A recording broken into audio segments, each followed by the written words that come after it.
Пошли. Все вместе. Какие ваши доказательства? They want you to comply. Cancel culture is about canceling. Кокаином. Up yours. Woke moralist. This is systematic bullying that's happening. Up yours. And they believe that they can then Woke shut us moralist. up. Not only can you take a load, you can take the ultimate load, and even better than that you find your true calling and destiny in your willingness to take the ultimate load. They seem animalistic is what I mean. No, they're worse than animals. Up yours. The woke mob, they ruin everything. They stopped Woke Ben moralist. Shapiro from going to events and speaking. They stopped Ann Coulter from doing it. I will never surrender even a single inch of ground to a pitchfork mob. You never cave to the mob. We will never bow to the mob. Ever. No matter what. Have it your way, buddy. You sons of bitches. I did everything right and they indicted me. Do you see the final expression of cancel culture in terrorist groups like?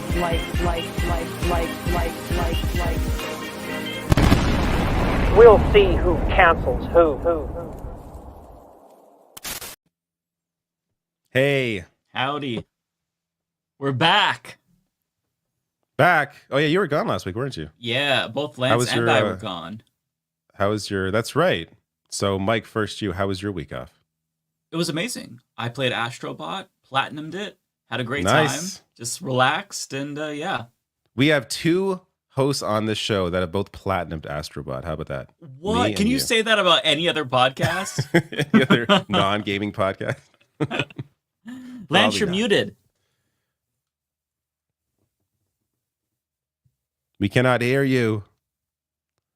Oh, well. Let's talk about Astrobot. So, did you enjoy Astrobot? How about now? I did. Okay? Yes, there you go. Yeah. Did you play Astrobot, Lance? No, I've heard Astrobot is amazing. I said, I can't believe you got the platinum trophy already. And then I was like, you both have platinum trophy. I literally I have got in like 4 days. one platinum trophy for any game. Just What? Which one? I mean, that's it's fine. a really bad. I'm not judging you. Infamous. Oh, Infamous. Okay. Oh, Infamous. Yeah, I have that one too. And that was only because I was like, all the other gamers were making fun of me. They're like, you don't have a single platinum. I was like, I just don't care about the random, really hard trophy that takes 12 hours to get, where you got to do that one trick or something like that. If you don't, it's not for everybody. You don't have to care about that shit. Yeah. I think I have like 18. 18? Wow. Yeah, I have 2. Really? Yeah. One of those I play like Astrobot. you play. You're mostly PC, right now, Mike? For the most part, yeah. Yeah. So my home stuff, my home console is like PlayStation. That's usually what I buy everything on. Mhm. So like because I play everything on that generally, I probably just have more of an opportunity to platinum games. But there's something like when it comes to like Sucker Punch, I think I platinumed almost all their games because I fucking love Sucker Punch. Like the Sly games, I think I platinumed all of them. Infamous and Ghost of Tsushima, the new one. Oh, Ghost that of looks good. Yote looks freaking amazing. Holy Except shit! A woman is in it. You got to play as a woman. Yeah. I feel can't like there's like disbelief. I'm mad. there's like 3 people that have made multiple accounts online, and they're all 12-year-olds, and they're the ones generating all of these outrage things about It's nothing. so ridiculous. Like, why do you have to play as a man to enjoy the game? It's a new Ghost of Tsushima game. You know it's going to be good. Shut the fuck up and just enjoy it, you freaks. They're not. I can't. I'm sorry. I can't honestly believe anybody actually is angry about that. I think it's all Also, just, there's just no video games where you get to play as a dude, as especially as a white man. There's like we don't have representation. I've yet to see maybe a couple titles every year, but like genuinely, It's almost like we're oppressed. Or being erased. You Yeah. know, a digital genocide, if you will, of Right. game characters. Yeah. Right. You know, it doesn't There should matter be that more. if there's a character creation screen, I make like some but alien ass that looking counts as character. erasure. You know, it has if you to can add be melanin, white. if there's a melanin slider, that's erasure. That's white erasure right there. That's true. That's true. Every pixel is white hate. Or if there's So a top insane. that's a little bit too high, that's censorship, Yep. as was the case with That's Stellar censorship. Blade. Yeah. Yeah. Which I saw. I'm telling you, these are. I'm sorry. I refuse to believe these people are real. It allows me to exist in a world where things aren't that insane, because I cannot for the life of me. Then again, I did see some of those freaking when who was it? Grummins, whatever his name is. There was something where people were like submitting videos of themselves complaining about Stellar Blade not showing enough like right. kit or whatever. We talked about that on the show. Some of those videos, I was like, oh, okay, I get it. These people are disturbed. Okay, yeah, deeply disturbed. Goonergate. Right. So some of them do exist. Yeah. I was going to say that the new DLC for Astrobot is going to feature the Stellar Blade character. And there's no titties. They're censoring it. Is it? I'm so upset. Oh, I missed that. Yeah, it's coming out soon. It's free DLC. Are you telling me I saw the Helldivers one. I missed the Stellar Blade stuff. Sexuality? That's sad. Yeah, like why can't the robot have big boobas? Like why? Yeah. Why do this to us? Why take that away from us? That's sad. I don't even know what to say to that. Matt will be here soon. He's just has personal commitments now that go until like 8:45, so he'll just be a bit late. Yeah, I see how it is. He's Family's more important. important. Non-stop parties going down in New York right now. Apparently, it's just a 24/7 EDM festival. Pansexual orgies happening everywhere. It's awesome. Apparently, it's the place to be. I wish I was in New York. I don't, because of Eric Adams. But we should save the Eric Adams combo for him though, since he is the only New Yorker here. Yeah, that's true. That's true. So we will get to Eric Adams. So I did cover it today. I didn't think I would, like, I saw the news break last night. I'm like, like this is funny to see this, whatever. But it's a local story. I don't really cover many local news stories. I don't really care. Like I'm not living in New York. And then I wake up this morning, the indictment's unsealed, and the details are fucking hilarious. So again, we'll wait for Ben. So I'm like, this is too funny not to talk about. So I did cover it. But same. It is just I had no plans to talk about it either. But I saw what got me was the video where he did his press conference and he got heckled nonstop, and then the microphone was cutting out. I was like, okay, I'm sold. Yeah, it was too. That was the what. I mean, I should save some of this commentary for later when we actually watch it. But that's like the first time I've heard a protester that clearly, like in a TV like setting like that. It's like, wow. Does he have a mic too? Like they both had mics. It was he had a megaphone, I so believe. Clear. It was amazing. I mean, we can talk about Rudy if you want some pre. Oh right. What's happening with him? He got disbarred. He died. And then he died. And then he fucked his cousin. All on the same day. Did he drink too much of that hair ink that fell off his face or something and poisoned him? Probably poisoned his blood. No, he got disbarred, right? I feel like he already was. Was he not disbarred before? I don't think officially. I think today's the day. Today was the. Oh, it's official today. We all Mandela. Was there really a lineup of like? Was there really a lineup of like potential clients that he had? Like, I don't think people were really dying to go to Rudy. Think of how much that guy fucked his life up. Like this is the guy that he was the New York City mayor during 9/11. He was like America's. He was the mayor. What do they call him? America's mayor or something? Yeah, America's mayor. He was the mayor of 9/11. That's what I knew of this, especially America's as a Canadian. Mayor. So I was like, that was the guy who got America through 9/11. Was Rudy Giuliani. And what happened?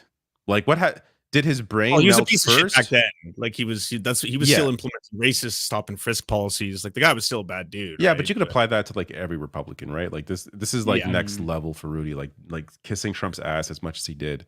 Like, did his brain melt first for that to happen, or did it melt after he joined Trump? I think it's been gradually melting since then.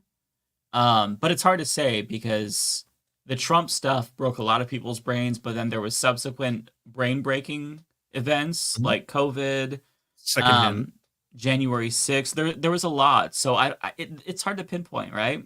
Like, I know he's lost his shit. I think that the black goo dripping from his head was a pivotal moment. It might have, like, people think it was hair dye. It might have actually been like brain liquid or something like that, given his behavior. So I don't know. Have you ever so he has a cameo. The Fifth Element. That's from The Fifth Element, right? Where they all leak like black goo out of their noses. Right. Yeah, that's what it reminded me of. You know what's funny is he has a cameo. And his cameos are so fucking unhinged. I watched a couple of them before. And there's one where it's like he's just sitting there for 10 seconds smiling. And then he starts talking. Hey, happy birthday, Clarissa. It's like, what the fuck? This is so boomer Bill. Yeah, we got to watch that. And also you can, when we're doing the entire Eric Adams segment, can we watch the Turkish TV show that he's in? that he has a guest appearance in? Because that's also he's in a Turkish TV show. Yes, in a sitcom. I thought that was AI. No, it's real. Yeah, That's how deep the corruption went. Yeah. Oh my god, what a clown! Yeah, he was. I cannot. Where's Bender? So Hurry up! I know. It's taking too long. I love how Ole just posted a video of herself laughing when the news broke, and everybody just knew what that meant. Yeah, I tried to get her on the show today, but like Clean up your obviously room. she's quite in demand right now. Oh yeah, I'm sure Yeah. her phone's ringing off the hook. Oh yeah, oh yeah. She did this. It's her. She's the one who did it. I agree. I don't know much about New York law, but I think that she becomes the mayor now, right? Yeah. By publicly owning him like that. That's how it works. You send. Yeah, it's ascension rules essentially. Yep. Yeah, you would think that like a lot of station, like I mean, I guess this isn't the case because I haven't seen her on TV, but like, wouldn't places want like this is like the one person who clearly was publicly critical of Eric Adams, well before before I saw that kind of criticism of him in any media, really. Mm-hmm. Like, bring the person on who knew this guy was a corrupt fool. Like, she should be like the leading voice here that you want on. But I haven't seen too much. Clean up your room. Who played that? It was a pretty unreal past couple weeks for just right wing like freaks getting outed. I mean, between last week and this week, it's just been it was like the Mark Robinson thing dropped, and Ashley Madison leaks came along, then the Christopher Rufo stories came out, and then there was that anti-LGBTQ plus Republican who's also doing gay porn. Right. There's another one for that too that I'm trying to remember. There's two. Oh yeah, there was the RFK Jr. and Olivia Nuzzi affair, or digital affair, shall we say? And then Matt Gaetz his also. camp. Oh yeah, Matt Gaetz Gaetz too. Yeah, Matt Gaetz too. He went to a sex party and a 17-year-old was there. That's right. And now there's apparently camera evidence of it, right? Or phone evidence, anyway. Oh, is there? That's what was filed in that court filing. Chelsea was and that was like 4 stories all in like one night. It's like in the span of like 3 hours. It all happened when I was not making videos for a week. So that's right. Thanks, America. Great timing. Although I had to talk about the Mark Robinson thing. That was the first video that I made when I got back. Because now I keep saying Dookie shoot, and I keep quoting the shit that he said. I was pissing, she was pissing. Like, I just say it randomly. Allegedly. Yeah. Well, I mean, no, you don't have to say allegedly. It's pretty ironclad. The is very thorough. I love so much how he's like, that was not me. I didn't say those words. And the screen name was Mini Soldier, and all the like posts that he said there, like. Same geography. He even said on the Nude Africa website how long he was married to his wife, and then talked about it on Twitter. He also had other accounts on YouTube, Pinterest, where he had Mini Soldier, Mark Robinson. So like, there's absolutely no doubt that it's him. He was famous. Like he wasn't like it's same thing with Christopher Rufo. Right. Your email that you used to register for Ashley Madison, that email in 2014, you weren't a public figure. Mark Robinson, when he was horny posting all over that forum, he wasn't a famous politician yet, and he had I guess the hubris. I don't know what it is where all these right wingers are like, I'm gonna fucking pop off about drinking my sister-in-law's piss all over porn forums when I'm super horny, and I should become a politician now. Like, no one will ever find this. Maybe you should delete it. I don't know. It's not like. Well, and it's just a question of like, why? Why are you posting on a porn forum? Who does that? Yeah. Who leaves a comment on porn? Yeah, I know. I've always thought that. When you scroll on porn sites, and you see all the comments, and like sometimes like racist comments, and you're like, you took time out of wanking off, like, oh, I can't finish this. More important business. I gotta be racist on the internet for a little while. Yeah, so you make a good point. They had to have paused it because after you're done, how are you in the mood to stay on the page? No one has. You don't have and add a comment, and you're then being like, I love the KKK. I want to bring slavery back. Like, it's so ridiculous. That's weird, kinkish, horny posting. My god. Yeah, you're in so deep bizarre. if you're leaving comments on a porn like website, but then you're so much more far gone than that. If you're a regular on Nude Africa, a website that was like ripped out of 1995 and I guess never updated. Like, did you see the look of the website? No, it was just like a forum. It was just like a text forum. It's just there's a lot with that story, but I love it. I'm so glad that he's not owning it. I'm glad that he's denying it. It's so funny. I think that Kyle made the best point. He's like, okay, there's so much evidence. He should have just said, look, that was me. I was shit posting, and I wouldn't say that today. Just like own it, because that's the only way that you might be able to save a little bit of face, even though it's pretty devastating. But like in the trans porn, you don't walk away from that in MAGA world. That's true. I was always in my head as soon as you saw the initial, like, there's a damning story coming out and he's going to get canceled, like he's already been distanced from MAGA. I was like, oof, this might be like something gay or bi or trans, because like he already had quoted Hitler, so I don't think they care about the black Hitler. No, they don't care about that at all. No, not at all. Like, but as soon as I saw, then of course. Well, and the week or two before that, actually, there was another story that broke about the ex-employees of a porn shop that he would visit 5 days a week, and he would buy bootleg porn. He didn't pay one of the employees back, and then they ran into each other like years down the road after he became governor. Yeah, like this dude who like he would sell drugs, he would sell pot, and then he'd sell bootleg porn out of the store while he was working in the porn store. So he said that and there's like 5 other employees that corroborated this. Mark Robinson was a regular. He'd hang out there. They'd laugh together. He was hilarious. And then sometimes when he was working at a pizza store, he would bring pizza over, take it into the booth with him, because he would go there and rent tapes. They were $8 to rent a porn video and watch it. He'd rent like 2 per night. So he'd take his pizza in there, eat the pizza while he's jerking off, do this 5 days a week for like 2 years. It is fucking insane. And then the guy who was like telling the story about this, he's like, yeah, he was into pretty typical things that, straight men are into. He also had a thing for lesbians, and I heard that he doesn't like gay people. It's so believable. It's so believable. Mm-hmm. Wow. How does that kind of person, like, to be clear, if that's your thing, you're hurting nobody, whatever. But how does that kind of person? Oh, I like him more now. Yeah. I mean, the real issue is he's overtly transphobic and a bad person. But like, how does that kind of person that does that 5 times a week? How do they become? What was his role? He's lieutenant governor. Lieutenant governor? How do you become the lieutenant governor? What was he doing during this time while he was bringing pizza over, jerking off to porn 5 days a week? Like, what? I mean, you got to hand it to him. He turned his life around, I guess. Like, even from that to lieutenant governor, it shows that in America you could be anybody. You could really be anybody. You could jerk off to porn 5 days a week with pizza, and then you could become lieutenant governor.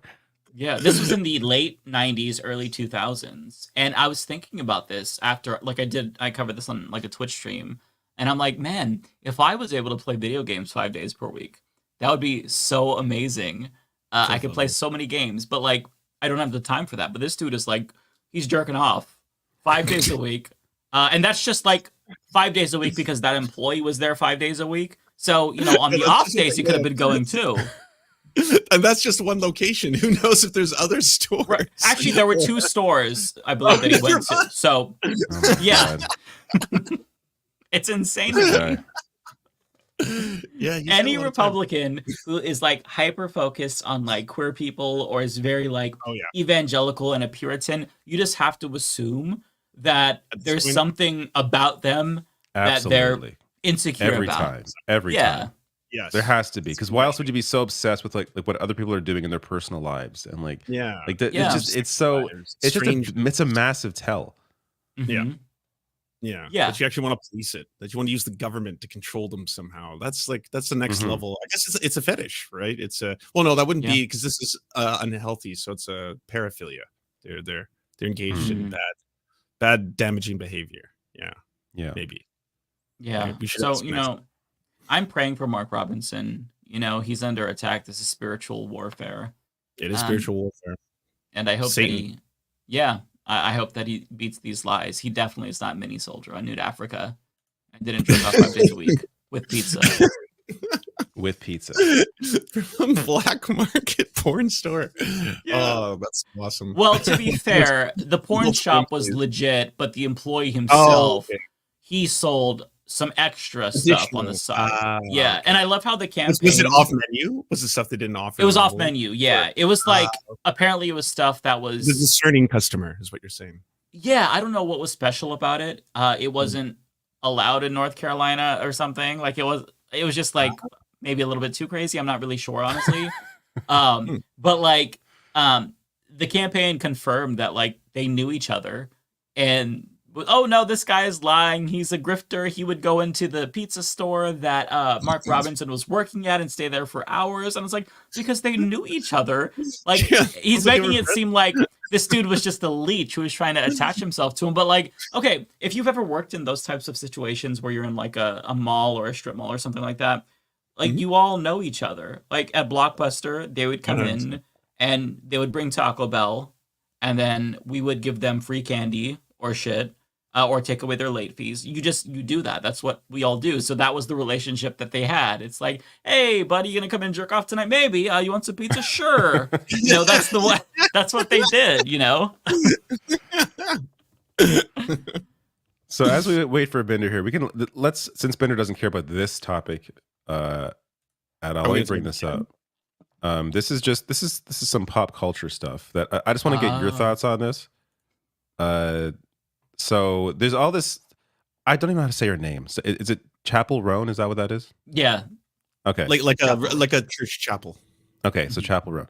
Yeah. So recently she had come out to say such that she was not endorsing Kamala Harris, and it was because of her stance or lack of stance on Israel.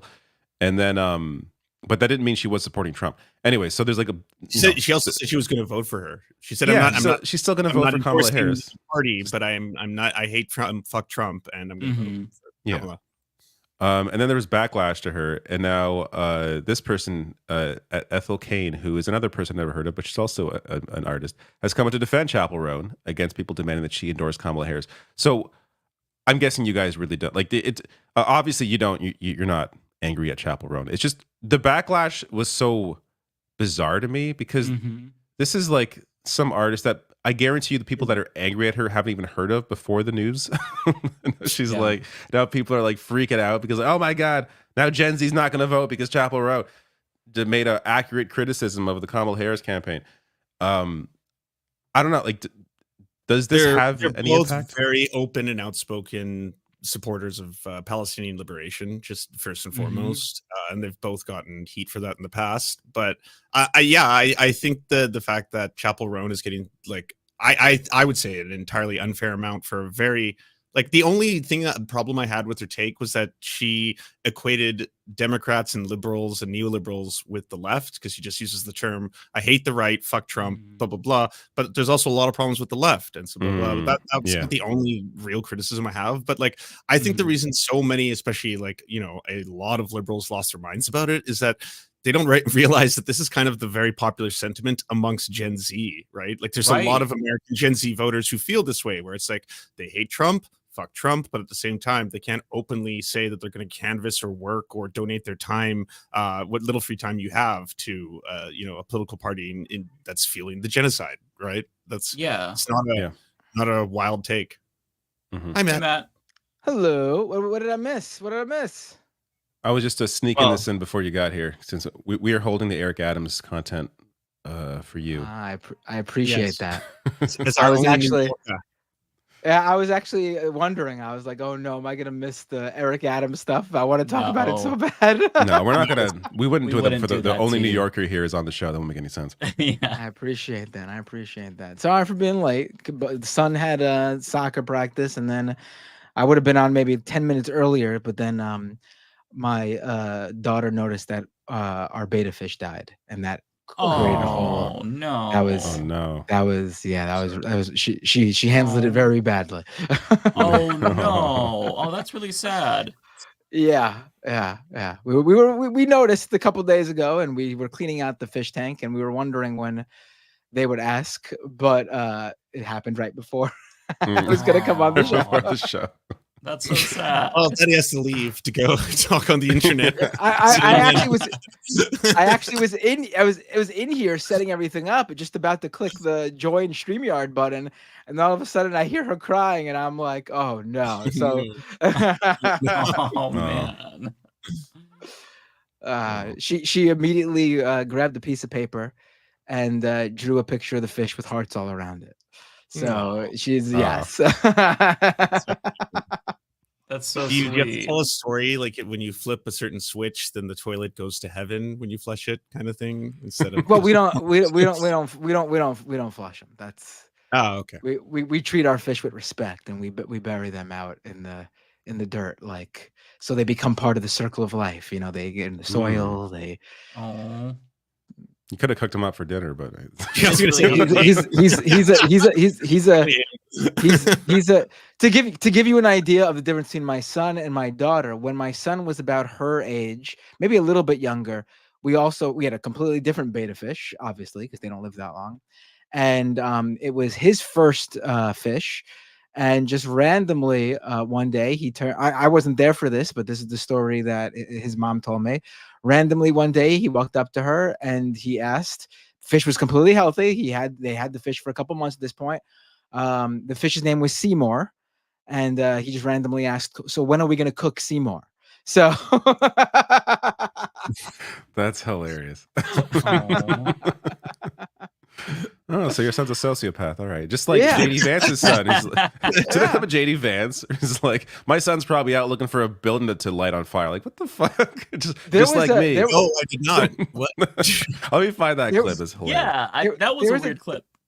There was a time period where he was a little bit weird too. With when he would stay at his grandma's house, they would go to the grocery store to get something to cook for dinner, and he would always purposefully pick out a fish with the head still attached, like he wanted to cook that, which usually, even grown adults are like, I'll take whatever that is, but no, I don't want to see the head.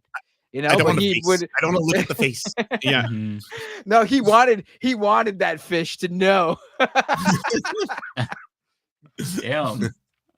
Well, your son is interesting, just like his dad. You both are a little. But enough about me. I saw you guys were talking about Chappell Roan. Rowan, her name is, right? Rowan? Yes. I'm so out of touch. Yeah, it's Chappell Roan, actually. Oh, yeah, Chappell Roan. Right. Dave Chappell Roan, right? Dave Chappell Roan. Yeah. There it is. Yes, Bender. Do you hate her too? I can't believe she said both sides are exactly the same and no better than the other, and that you should vote for Jill Stein. I can't believe she said that.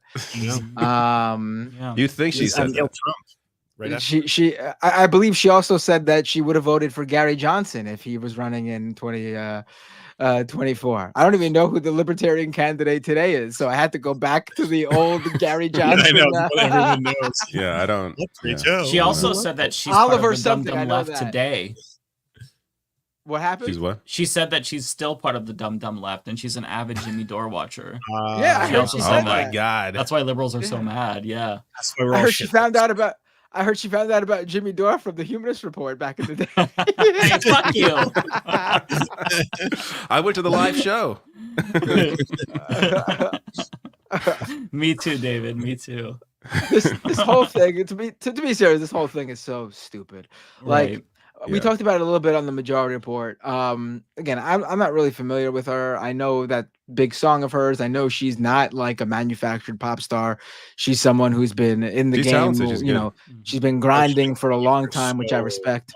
Oh yeah. Yeah. If you never heard her music, I'd say a modern day Kate Bush is kind of her aesthetic and sound. Mm-hmm. Okay, don't listen to Kate Bush either, so it doesn't help me out. Okay. But if you watch Stranger Things, you definitely would have heard her one big single like 1,000 times. Oh yeah, right. That Kate Bush. Okay, got it. Running up the hill. Yeah. The Stranger Things song. Yeah. All right, but is that originally a Kate Bush song? Yes, that's the original Kate Bush track. Yeah. Okay, good. Okay. Yeah. Is there more on this, or should I play that? No, I mean, I think. What I was gonna say was, no, you don't owe anybody an endorsement. She's not out there. Mm-hmm. She's not out there advocating for people to vote for someone else. She's not out there trying to depress the vote for Kamala. She's not out there telling people not to vote for her. She's even said she's voting for her personally herself. She's just withholding an endorsement because of the Democrats' position on what's going on with Israel and Gaza. I mean, you don't owe anyone an endorsement. I would understand I would understand the criticism if she was out there like advocating for people not to, like she was out there actually putting her finger on the scale saying, do not vote for. That would be one thing, but that's absolutely not what she's doing. And I would say, I mean, if she has the same position as all of us on this show. Yeah, we all say we're going to vote for Kamala, but we're not going to advocate and endorse her and tell people they should. Like, I mean, obviously, I'm going to illegally vote for Kamala. I can't wait. Look forward to it. All right, 2 people here are Canadians, right? But like, listen, we tell people to vote strategically because that's what they should do. But that's the closest I'm going to get to saying you should vote for any specific candidate. It's the closest you're going to get me saying vote for Kamala Harris. I'm not giving my time, my I'm not volunteering for the campaign. You know that really famous tweet where it's like Twitter's the only place where you can say I love pancakes and then a bunch of people will respond with like, so you fucking hate waffles then? I think this was a really good example of that because everyone who was attacking her specifically for takes and positions she did not have. Like, oh, I guess you say you're part of the queer community, but you hate the queer community and want to see them all. That was a stupid criticism. Isn't she herself a member of the queer community? Yes, she's a lesbian. I would also say, like, if anything, her opinion here to vote for Kamala, or that she's voted for Kamala, I would say holds more weight because she is being honest about her criticisms of Kamala Harris while still saying that she's going to vote for her. To me, that is a more powerful endorsement in a roundabout way than just blindly endorsing Kamala Harris and not being willing to be critical of the obvious issues with some of her positions. Yeah, wait, you don't think it's a stronger? You don't think the stronger position is I'm a huge pop star. The other candidate invoked my name, so now I am personally part of the equation and need to get involved only because it personally affects me. I'll Taylor Swift. Excuse me. Well, sorry, I have a cough. I will say, I mean, just Swift's reach generally is the reason why her endorsement is powerful, just because people clicked on the registration link, like to say they're going. Oh, right. No, I'm not saying one endorsement's more powerful than the other. I'm saying one is more meaningful and heartfelt than the other. Oh, for sure, yeah. Yeah, her position is the same position as the uncommitted movement, and I talked about this on my channel, where they basically said, "Look, we're not going to endorse Kamala Harris. We can't." Because she's not going to change positions. Also, she didn't, she said that she was open to meeting with them or gave them an indication, and then she didn't meet with them. So they're like, we're not going to endorse her, but what we will tell you is that we don't support Donald Trump. We don't encourage you to vote for third parties because that could inadvertently sway the election in swing states. But we're not going to endorse her because she hasn't met us where we were there. She's not sufficient. And that's the position that Chappell Roan is taking. It's the position that a lot of lefties and Gen Z are taking, because you can't be enthusiastic about somebody who's saying that they're not going to change something that you've been seeing happen for a year now.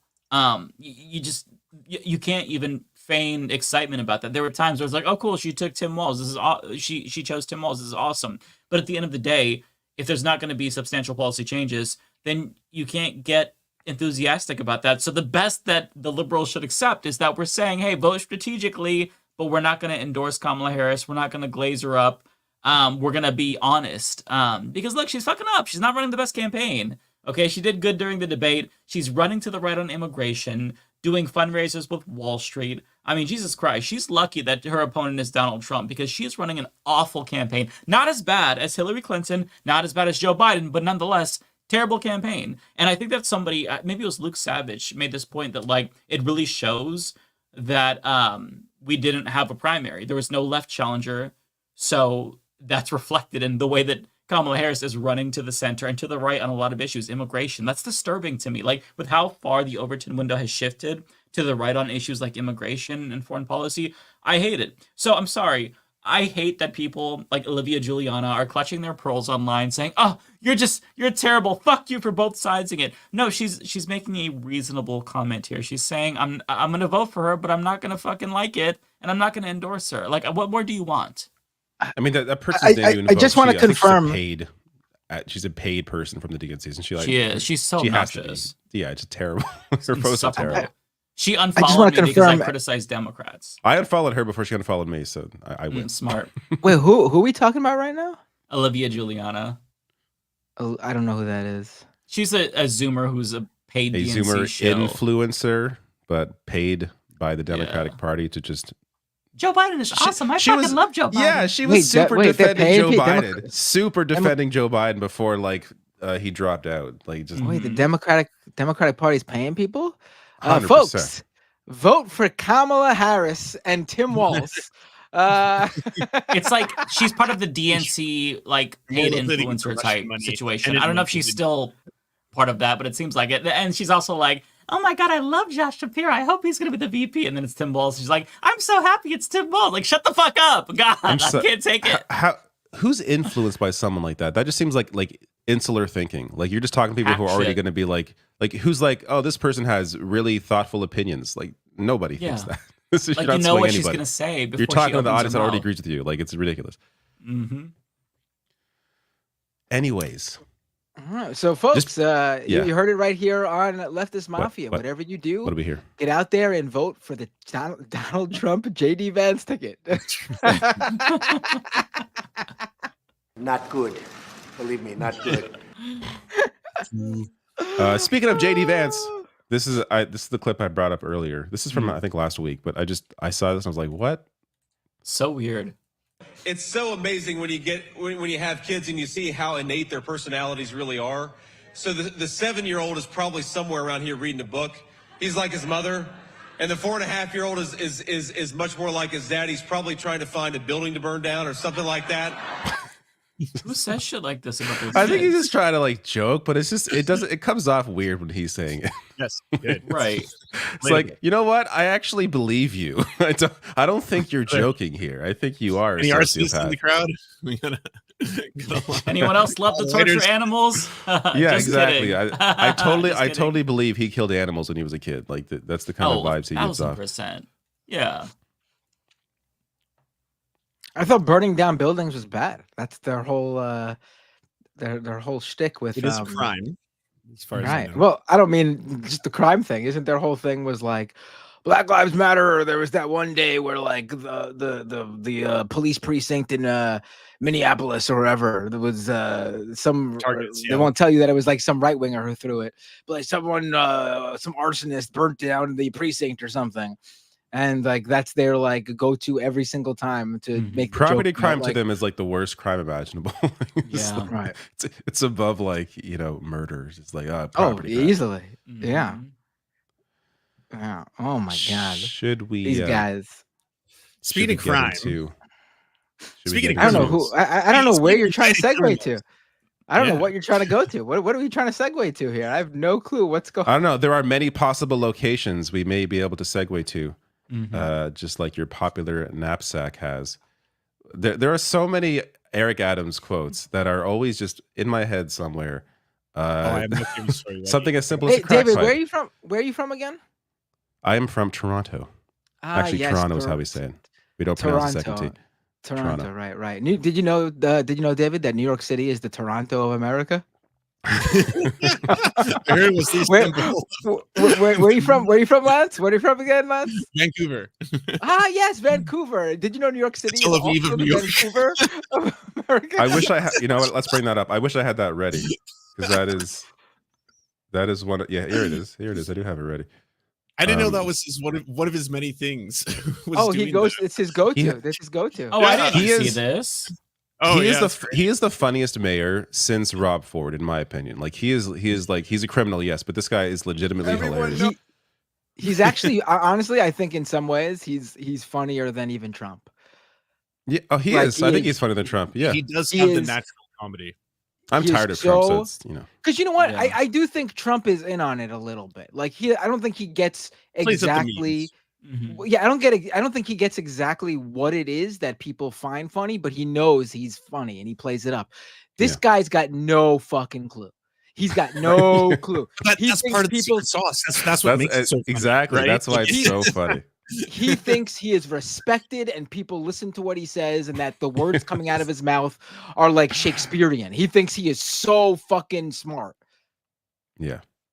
Everyone knows that New York City is the Athens of America. It's the Istanbul of America. It's the keys of America. It's the soul of America. We are the Tel Aviv of America. New York City is the Islamabad of America. The Zagreb of America. We are the Lima of America. New York City is Mexico City of America. This is the Dublin of America, New York City. He's just so ridiculous. Can you actually grab my? There's two personal favorites of mine that I've posted over the years that people are retweeting like crazy. You got to play them. We'll do the less funny one. It might be the most insane one first. Here, I'm dropping it in the chat. This is an absolute classic, and then I'll put the other one too. So that one first, and then we got to go with. All right, hold on, and I'm dropping the other one for right after. So this is. Okay, I'm not sure I've seen this one. Oh right. yeah, this Eric Adams. Eric Adams is being interviewed, obviously, by a Jewish outlet. This is back in 2021, right before the mayoral campaign. It was an interview. He was campaigning. Just take a listen. Do you plan on doing what New York City mayors have traditionally done and be an advocate for Israel? Well, I visited Israel twice. I'm going back again, and I'm going to try to find a plot of land so it can be my retirement place. I love the people of Israel. I love the food, the culture, the dance, everything about Israel. So where in Israel do you plan on retiring? Oh, and the Golden Heights, There are a couple of beautiful places that I really loved when I was in Israel. And yes, I'm an advocate for the country, and I believe in the statehood of Israel. And again, Brooklyn is the Tel Aviv of America. Do you plan on?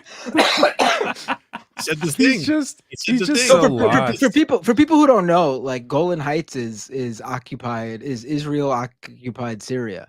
Right. It's not really part of Israel. It's not really there's also part of Trump Israel. Heights now. Yeah. Right, Yeah. Trump Heights.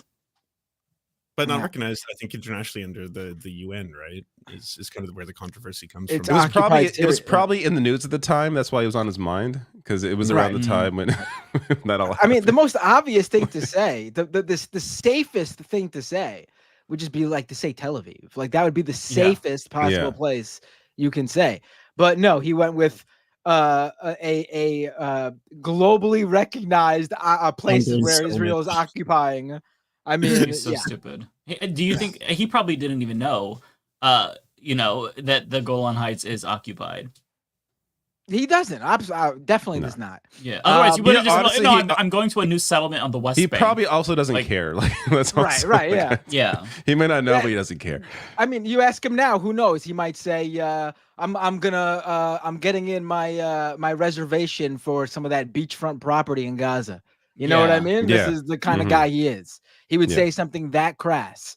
He also has said he wants to retire in a different country. I know I've seen a clip where it wasn't Israel. He's like, actually, I love this place so much, I'm going to retire here. So he uses that line for other countries when he's trying to just ask it to somebody else. He's like a pro wrestler cutting a promo that's just like made for the audience he's currently speaking in front of. Like, like the rest of the face, like the good guy wrestler will come out and say like, there's no better town than insert town that he's currently in here. And he'll say it the next day, some other town, and then the next day, some other town. That's exactly who he is. But this next clip might honestly be. Yeah, this is really funny. Peak Eric Adams. Listen to how he handles the most softball of softball questions. Mr. Mayor, we've come to the end of what was a very eventful 2023, right? So when you look at the totality of the year, if you had to describe it, and it's tough to do, in one word, what would that word be, and tell me why? New York. This is a place where every day you wake up, you could experience everything from a plane crashing into our trade center to a person who's celebrating a new business that's open. This is a very, very come for the moment, Pop. city. Stay for the 9/11s. Mr. Mayor. What? I wonder if There's that was layers like, to that too. Like it's. I wonder if Eric Adams floated like a tourism campaign based on that answer. come to New York City, the greatest city in the world. Come and see a plane crash into our World Trade Center. I mean, what? Or maybe a business is opening. Also, New York is 2 words, and it's a weird way to answer the question. Right. Describe New York in 1 word. New York. Oh, that's easy. He's like, that's easy. Like, describe the year in New York. New York. Like, just so wow. Do you think if that tourism campaign actually went through, there would have at least been 1 tourist who filed a complaint with the city because they didn't get to see any planes crashing into the Trade Center on their visit? I was promised planes. I was promised a 9/11. Bender, I don't know if you knew this. As soon as the scandal dropped, all these news stories about like the funniest Eric Adams story everyone was sharing theirs, and I'd seen most of them, but the one I had never heard of before was that there was a team of reporters that staked out his house before the election to find out if he lived in his New York address, and they found him showing up there one night. He showed up at something like 4 a.m., parked his car in the alley blocking traffic, caused a traffic jam, and then just slept, like left his car there until a car towed him a little bit to move it out of the way. And then he woke up and didn't want to be in the traffic he created, so he drove on the sidewalk as a getaway because he didn't want like anyone to see him. Yeah, and just photos of him driving on the sidewalk to avoid the traffic jam he created. He's been corrupt as hell for years. Like when he was the Brooklyn borough president, there was an ongoing story. Now this is like small municipality stuff, but this is where, like, in my opinion, like you could really tell how corrupt someone is. Like if they're corrupt on like the local municipal level of positions, then they're fucking gonna be corrupt as hell. So the big story here was so Brooklyn City Hall is like in the middle of like, you know, like a pedestrian like area where pedestrians can walk. It's a big pedestrian walkway. It's like a little like a pedestrian like square, and he allowed his staff and police and anyone who had connections with him to literally fill up the pedestrian square and treat it like a parking lot. And pedestrians, like people who live in Brooklyn, would complain, like, I can't get through. I got a stroller or my wheelchair, whatever. There's cars filling up what's supposed to be walkways.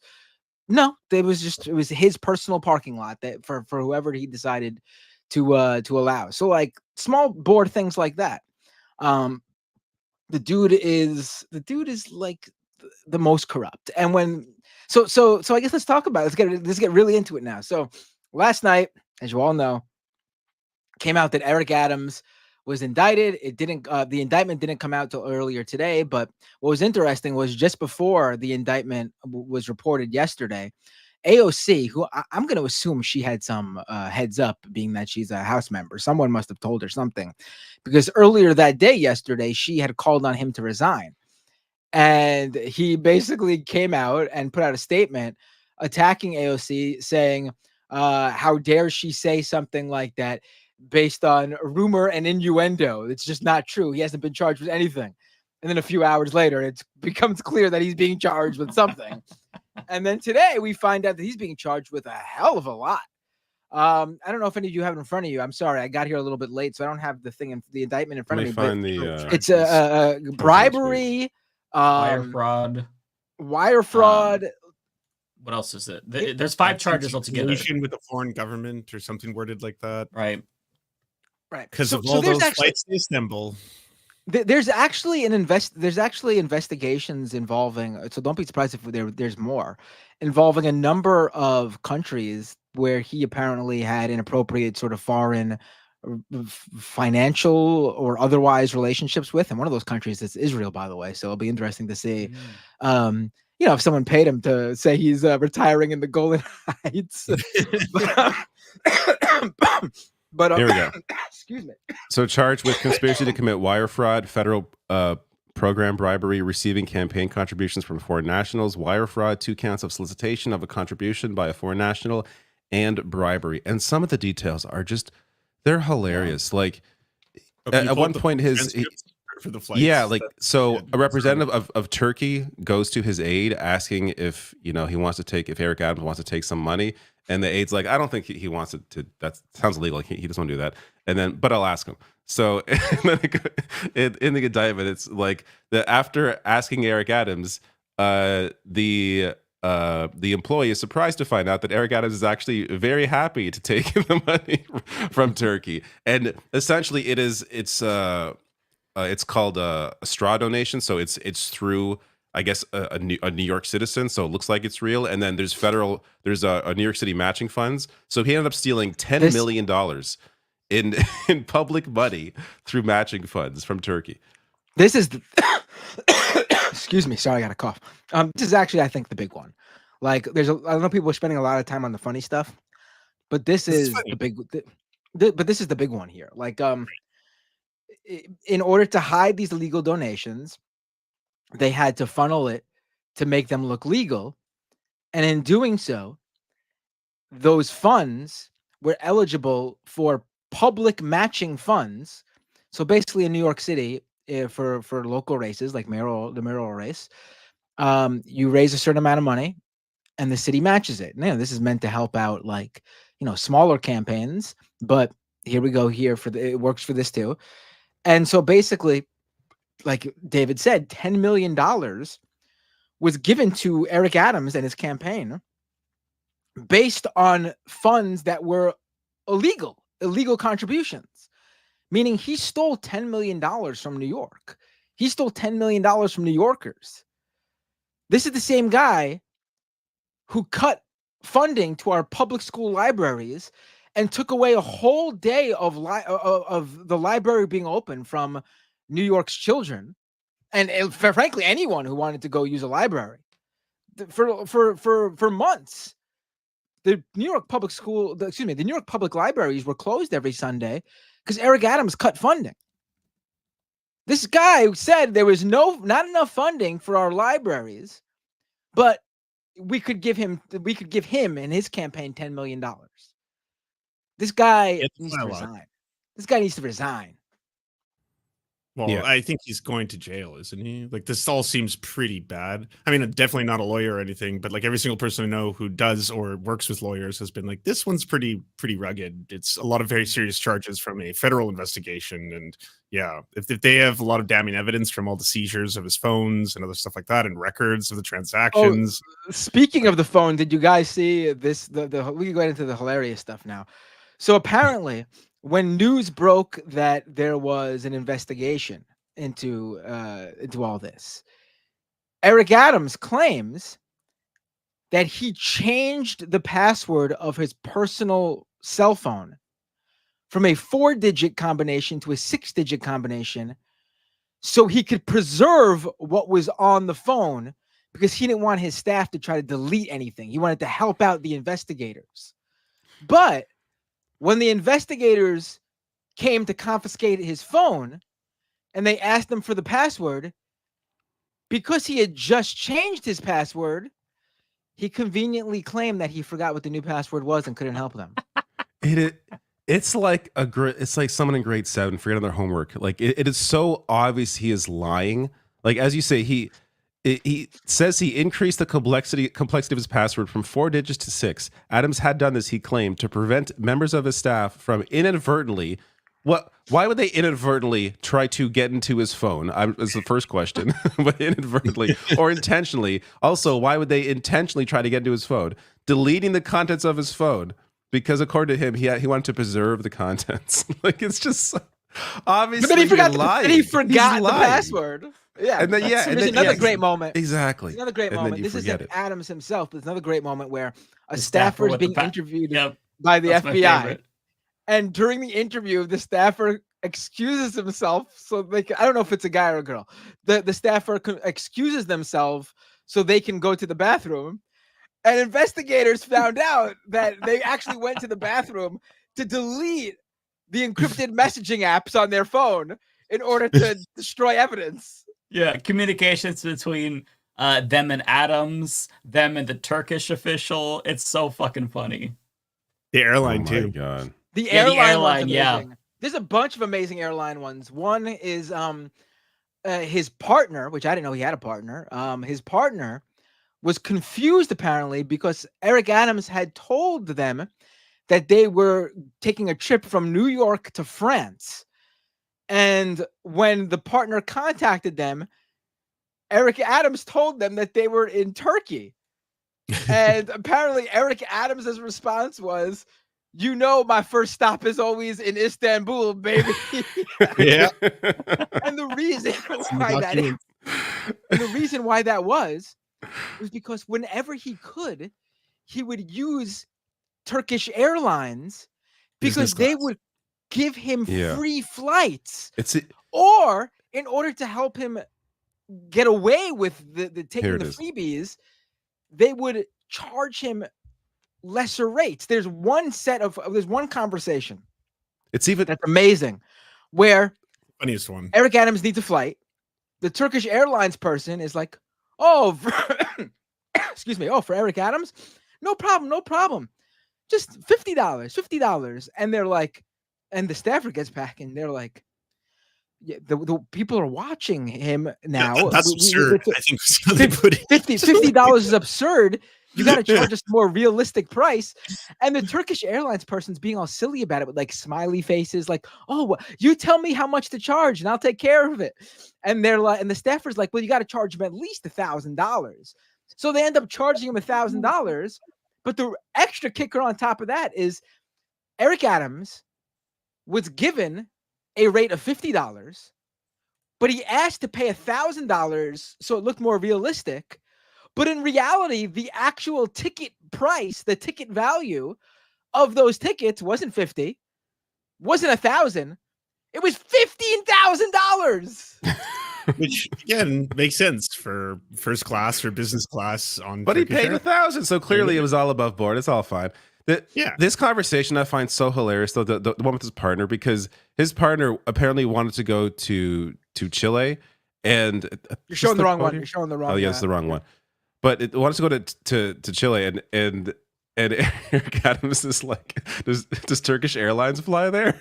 So the partner calls Turkish Airlines to see if they have flights from New York to Chile, which they of course don't. Why could they have flights to Chile? Like, it's just like, because he knew he could just get free flights. It's so wild. Didn't you know that Easter Island is the Istanbul of Chile? I mean, this is the one. Transferring here, first stop is always Istanbul. When Adams' partner later inquired about planning a trip to Easter Island, Chile, Adams repeatedly asked her whether Turkish Airlines could be used for their flights. It's just it's so stupid. Oh my god, this is so overtly criminal. Like, it's insane what this. Clearly, this man has gotten away with so much in his life to be this brazen and this reckless in his criminality. It is just wild. As an ex-cop, yeah, which I guess makes sense. Makes it less surprising, honestly. Yeah. We should also connect the dots here, because the in return, Turkey asked him to open up a building for the Turkish consulate before it was ready, I should say before the fire department had not approved this building to be open. It wasn't like it wasn't. It failed it wasn't safe. Inspection. Yeah, it wasn't safe. So, but Eric Adams opened this place for Turkey in time for Erdogan to show up, and that is what tipped off investigators to be like, "What? Why? Like, clearly, this is a bizarre move to force this place open when it's not ready." Right. And the fire official who was in charge of approving it was told that if they didn't approve this by Eric Adams' order, then they were going to lose their job. Yeah. What? Yeah. Like, which is a massive red flag. I would assume this is really serious when you fuck with like fire inspection regulations for the safety of your constituents, right? Like, that's on a 36-story skyscraper, by the way. Two fire chiefs. We don't know if this was directly related to this, but two retired New York City Fire Department chiefs were also charged with taking bribes and stuff. Like, this is we had the New York City chief of police recently resign because it came out that his brother was basically doing like the mobster thing with local businesses and shaking them down for money in return for protection. and was kicking back money apparently to, police officials. And then on top of that, the interim police chief that Eric Adams appointed was just raided for something else as well. And then just 2 days ago, I believe it was, the New York City Department of Education had resigned. We don't know what that's all about yet. This dude has surrounded himself with corrupt officials. Like the whole administration, like New York City is basically just fucking Gotham. Yeah, I was gonna say you don't need that, man.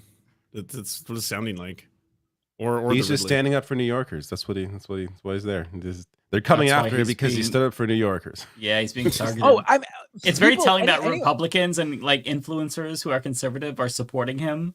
They're saying this is happening because he exposed Biden's migrant crisis. It's so wild he to me. spoke out against the migrant crisis, so they went after him. And then Fox News had 2 segments, and they got the Fox News lawyer to go through the indictment, and you can tell the flip that happens right afterwards, where they ask the Fox News lawyer, they're like, "So is this because he criticized the migrant thing?" It's like, this investigation started long before any of that, and it's very serious, and we should treat it as such. And then Fox News kind of started reporting on it honestly afterwards. It's so stupid for them to even ask that question. Like, are you serious? I could have told you that this guy was corrupt as hell. Like, none of these things surprise me. The idea this is revenge for like the migrant crisis stuff is absurd.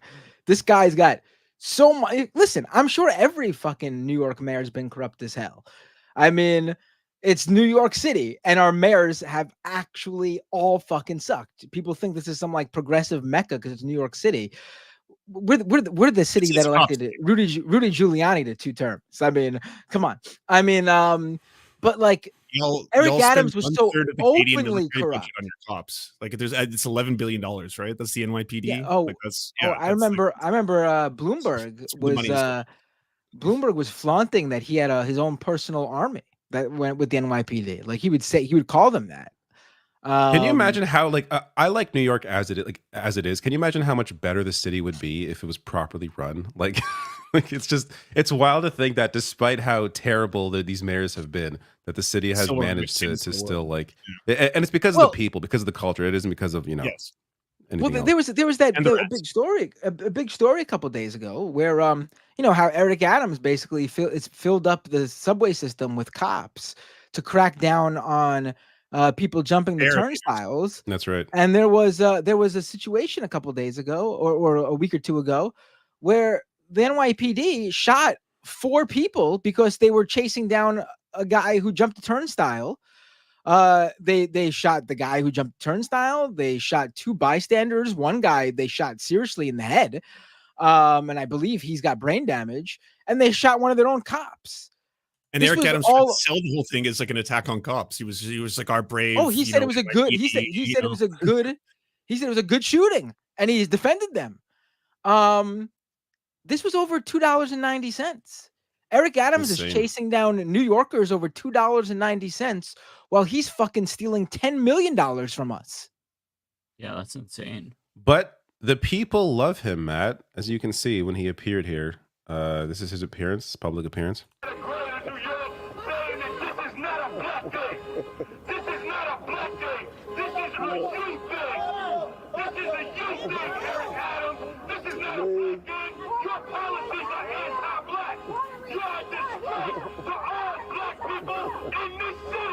Yeah, that's protest. Here's it.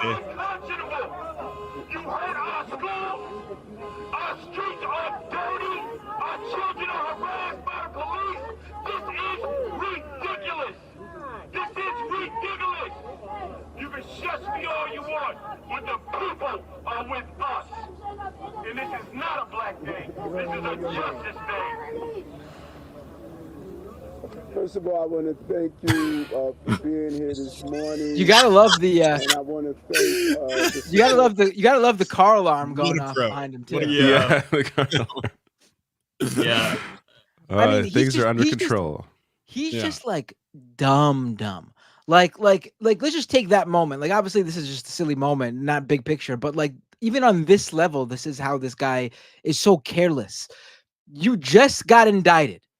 There's going to be a mass movement against you. There are going to be people protesting you. You're holding your first press conference since the indictment. It's also fucking raining outside, so you have an excuse as to do this. Why wouldn't you move this indoors where you can control who shows up? This guy's just dumb. If you watch, he wants to show he's a man of the people. He's out there with the people. Somebody was like, "You sound like Mr. Trump, sir," when he started to get into the really? denials. And then somebody was like, "How dare you say he sounds like Trump?" And they started arguing. And then at the end, as he was walking away, they started to chant, "Resign, resign, resign." And there was even a moment where the microphone started fucking up. So he's just sitting there and it's like, and just like people talk. It was such a clusterfuck. I really enjoyed it. Before we get off of the subject of Eric Adams, I just have to share this. Nate Silver really has his finger on the pulse.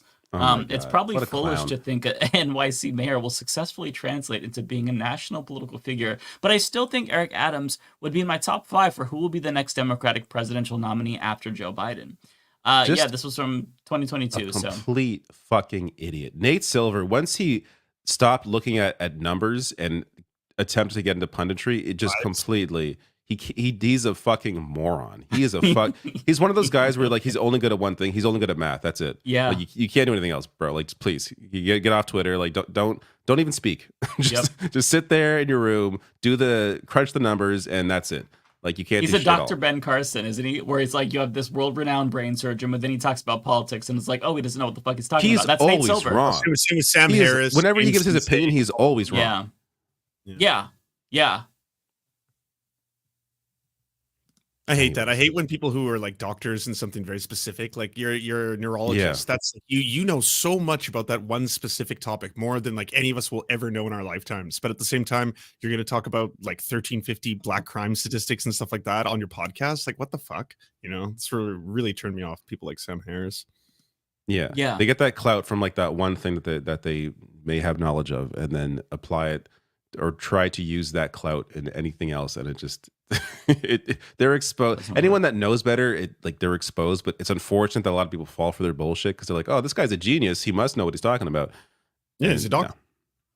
Yeah, it's like Nate Silver. He's still brought on to like talk shows and shit, like as like an expert opinion, promoting his book and stuff. Which speaking of people who think they know everything, promoting their books, Hillary Clinton is back in the news. Did you all see that? Why? Shitting on the pro-Palestine protesters.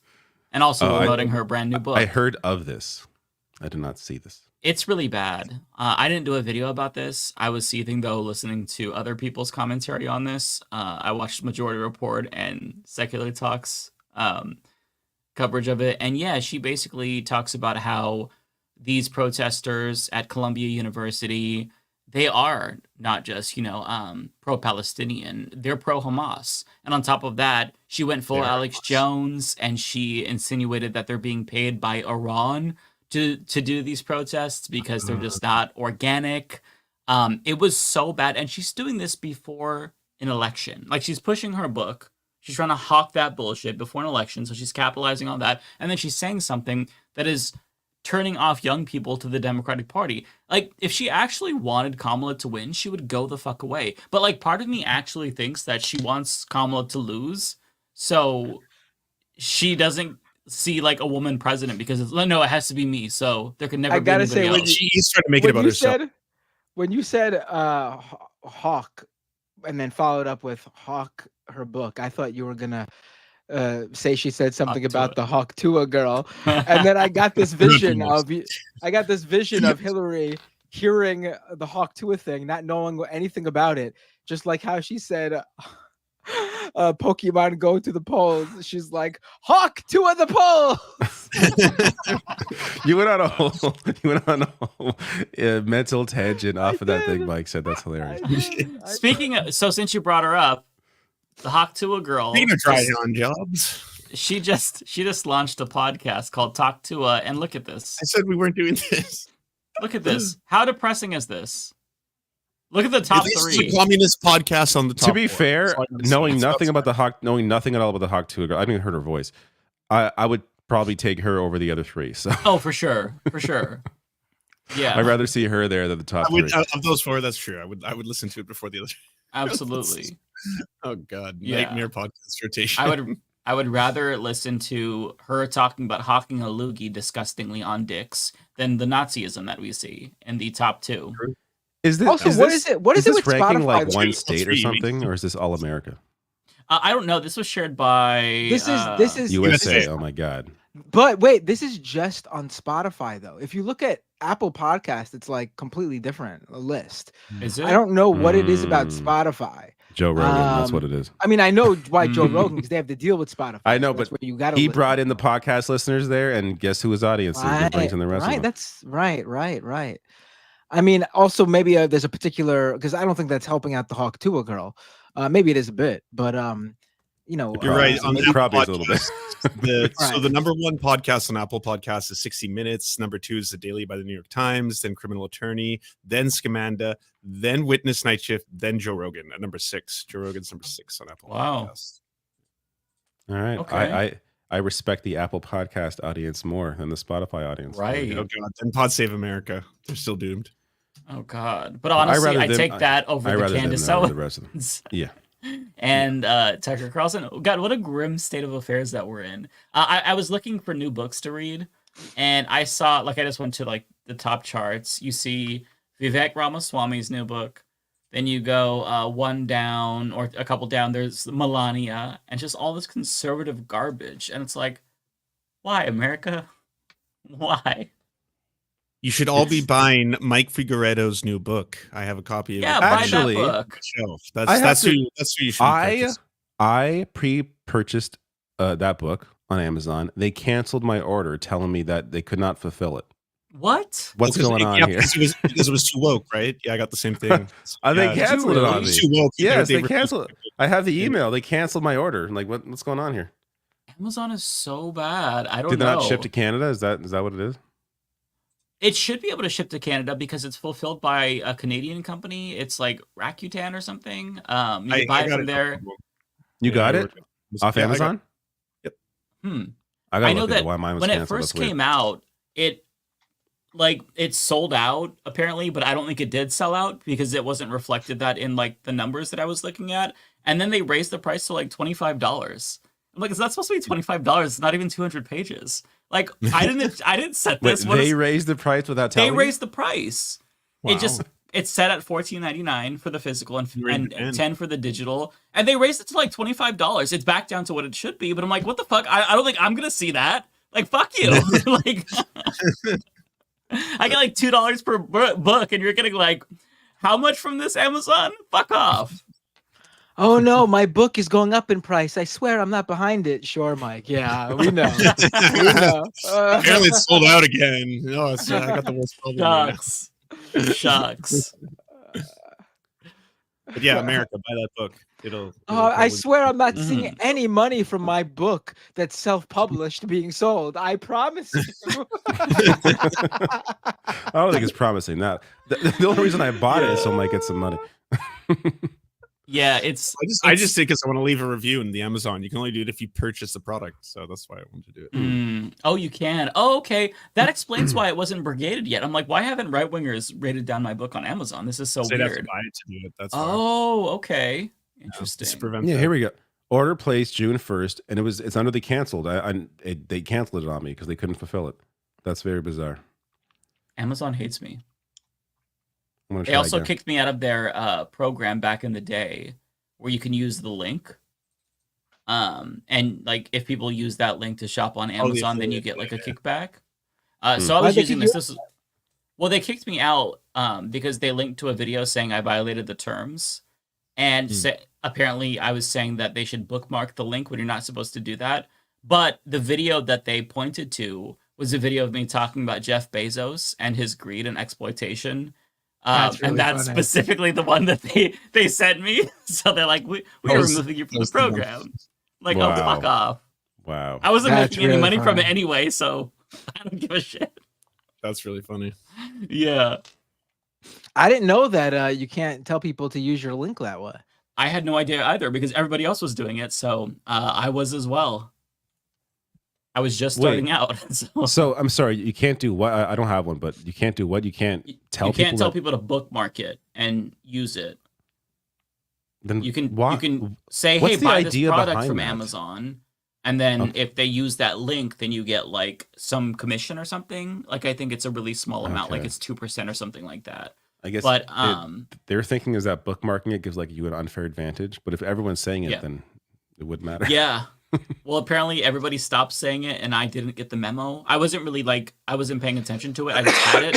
But yeah, they specifically found it under that one video of me talking about Yeah, Jeff no, Bezos. clearly there was some other intention there.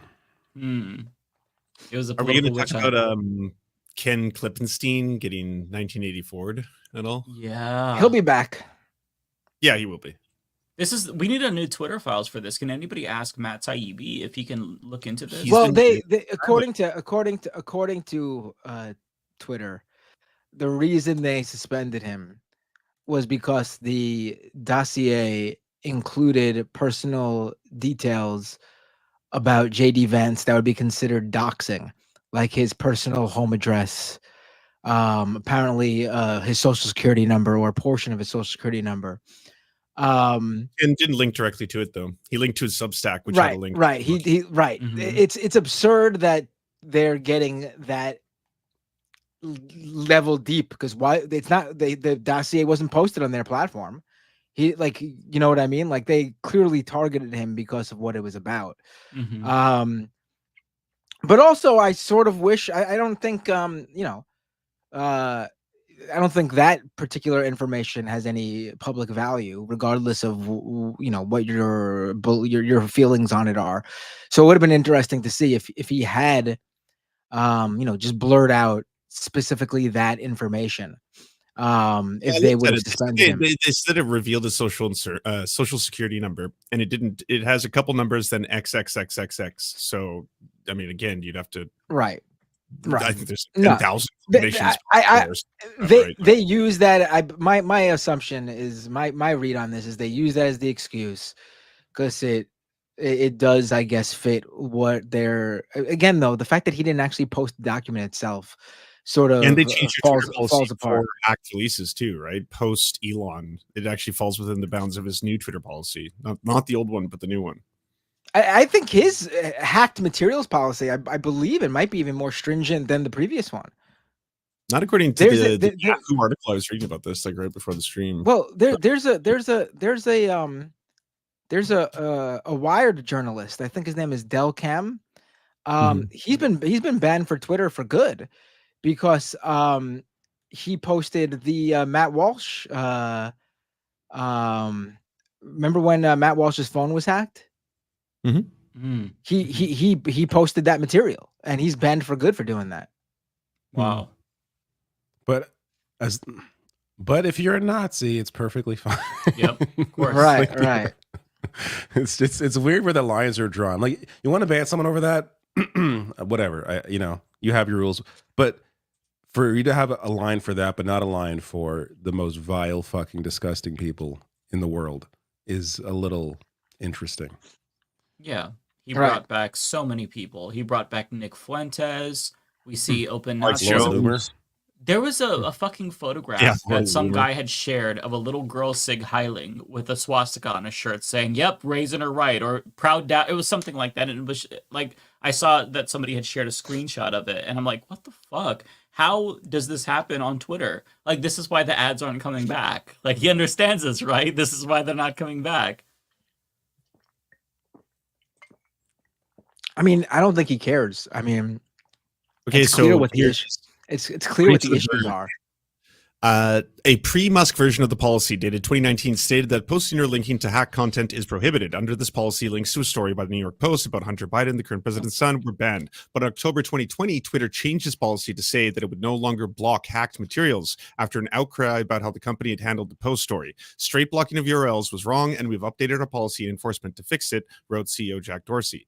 Musk was one of the people who was unhappy with the decision to ban the links to the Post story, suspending Twitter, which is what led him to decide they want to change that policy.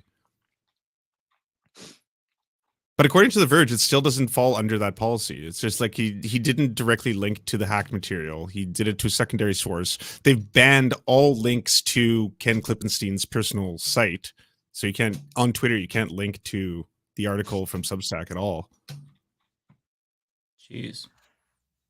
I mean, it's clear as hell that there's a, if there's a separate set of rules for the people that Musk likes. Like, if a dossier on Kamala Harris or Tim Walz was released, would this Elon same would tweet reaction himself. happen? Yeah, he would share it Elon would himself. tweet it. Yes, Yeah, he would share it himself, of course. Oh yeah, absolutely. And that was the kind of the shitty thing. I don't know if you guys read the leaks or the summary of the leaks. There's nothing really that interesting in them at all. It's all the stuff you already know from every podcast that JD Vance does. Like, yeah, he's an extremist. He wants to ban abortion outright. He wants to prevent women from traveling from state to state. But all things that he's just said out loud on podcasts already. Like their dirt on him is that he's a freak, which everyone already knows. Right. It's not surprising. Yeah.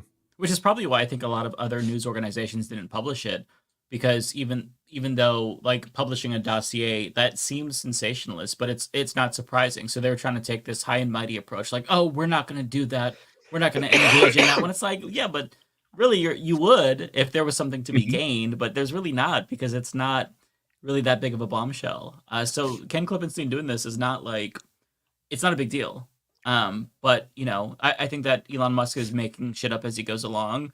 And yeah, also, if you read Ken's official statement on this, he says specifically, and the difference between him and Matt Taibbi is Matt Taibbi was given documents by Elon Musk and then had editorial control over what Matt Taibbi said, and then Matt Taibbi basically wrote this fan fiction of which he told a story that was very one-sided about the Twitter files. Whereas Ken was saying specifically, I'm not going to alter this in any way because I want it to be in its original form, so anyone who wants it, it's in the public interest, has access to it now. That was his kind of rationale. There's no. I do think there is value to, and I'm not criticizing Ken Klippenstein. I'm just giving my opinion on this, on how this is done. I do think there is value in a journalist going over it and just making sure that things that the public don't need aren't included, for sure. And I do wish he had done that with that specific information, just so Twitter and Musk wouldn't have that to fall back on. Because to the larger public, that is going to sound like we understand how bullshit it is, but that's going to sound like a valid reason to oh yeah, I already saw my replies on the Everything app with all the Nazis all being like, oh, so you're okay with someone doxing his personal family home address and his social security number? You're okay with that? You consider that to be free speech? And then it's like, the I don't need to know where he lives. I don't need to his actual, in terms of his exact address. I don't need to. Well, I mean, I would like to know personally. I'm just kidding. Right, but what I'm saying is, like, it would be interesting to see what their excuse to suspend him would have been. You know what I mean? Yeah. Like, they wouldn't have had that, and I think it would have been a more powerful knock on them to have. Because what would be the fallback? That Ken Klippenstein's a journalist.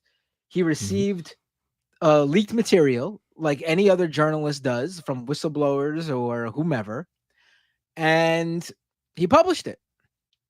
Isn't that what the Everything app, where news breaks, isn't that where that's supposed to happen? Not if it's about politicians you like. Yeah.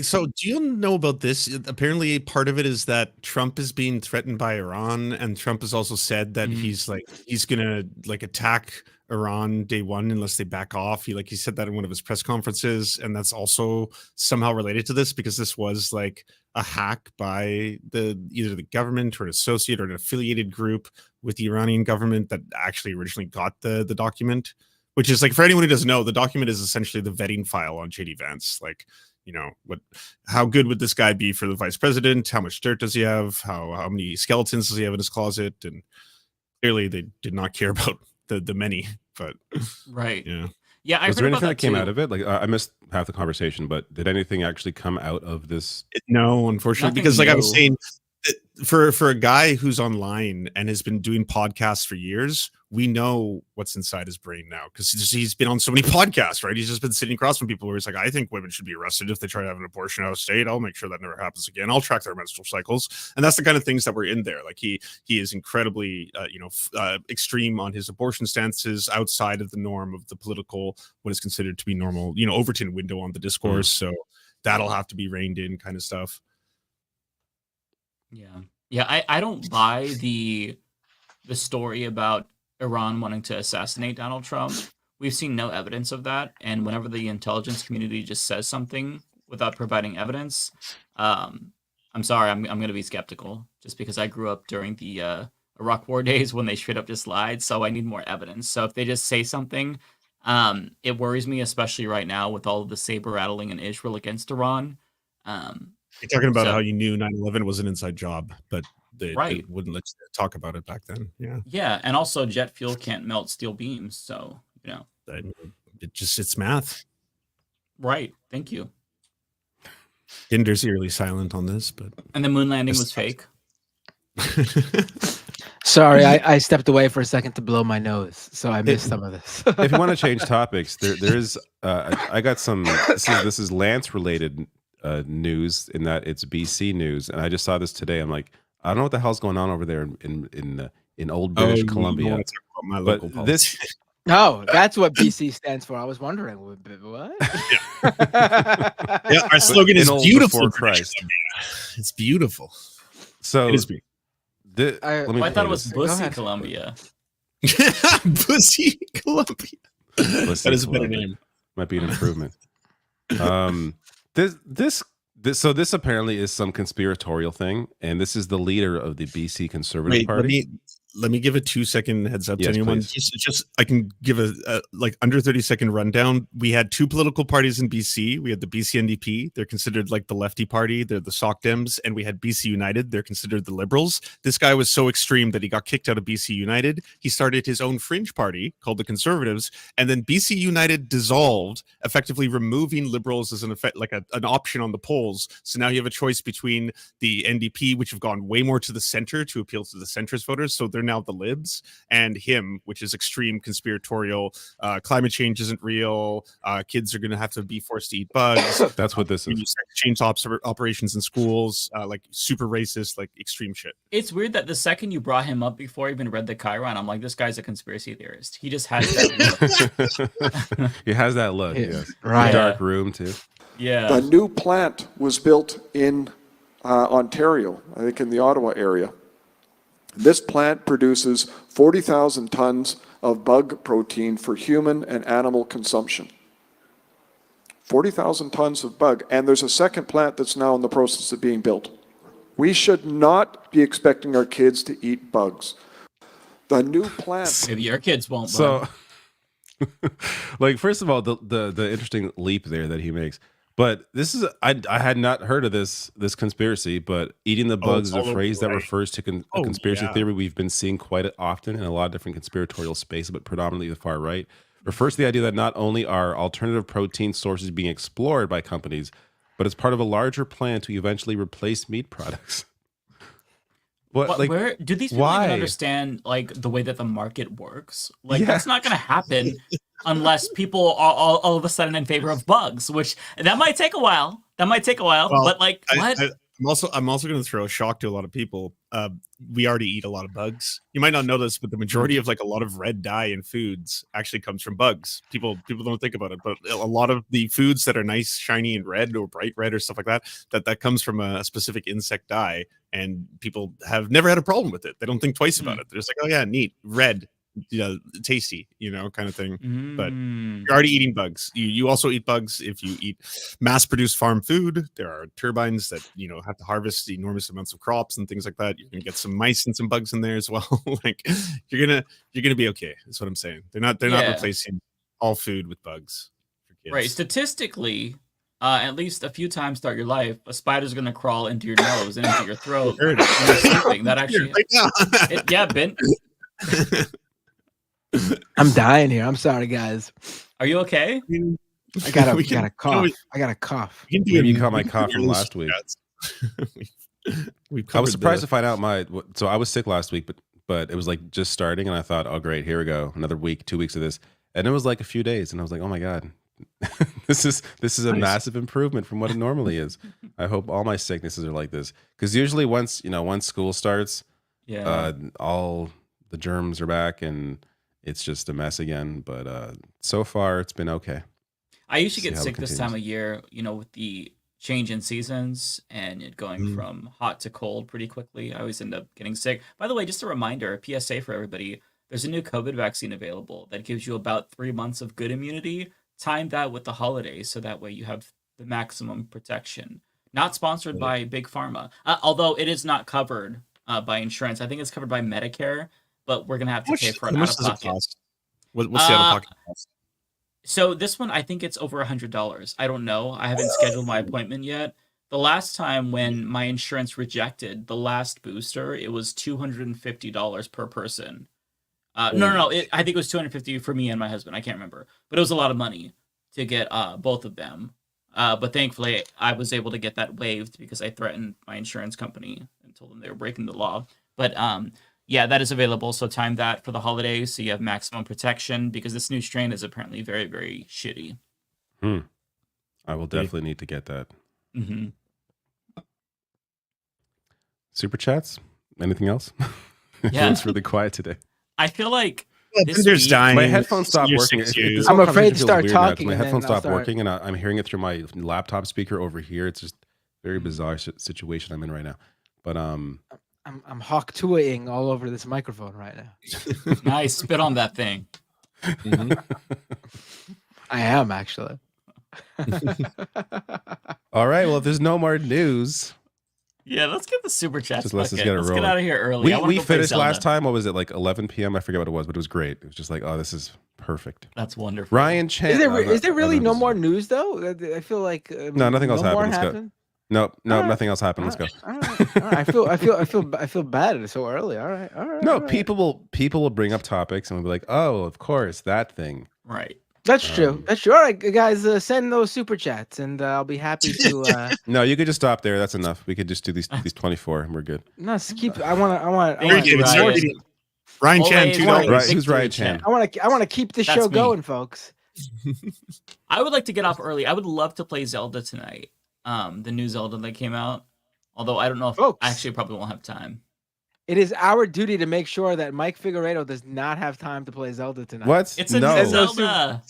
Give Mike the Zelda time, because I would like my own time as well to, I don't know, watch YouTube videos. I played some games today, so I'm probably good in the gaming. But what'd you play? I'm curious. I want to go to bed at a nice time.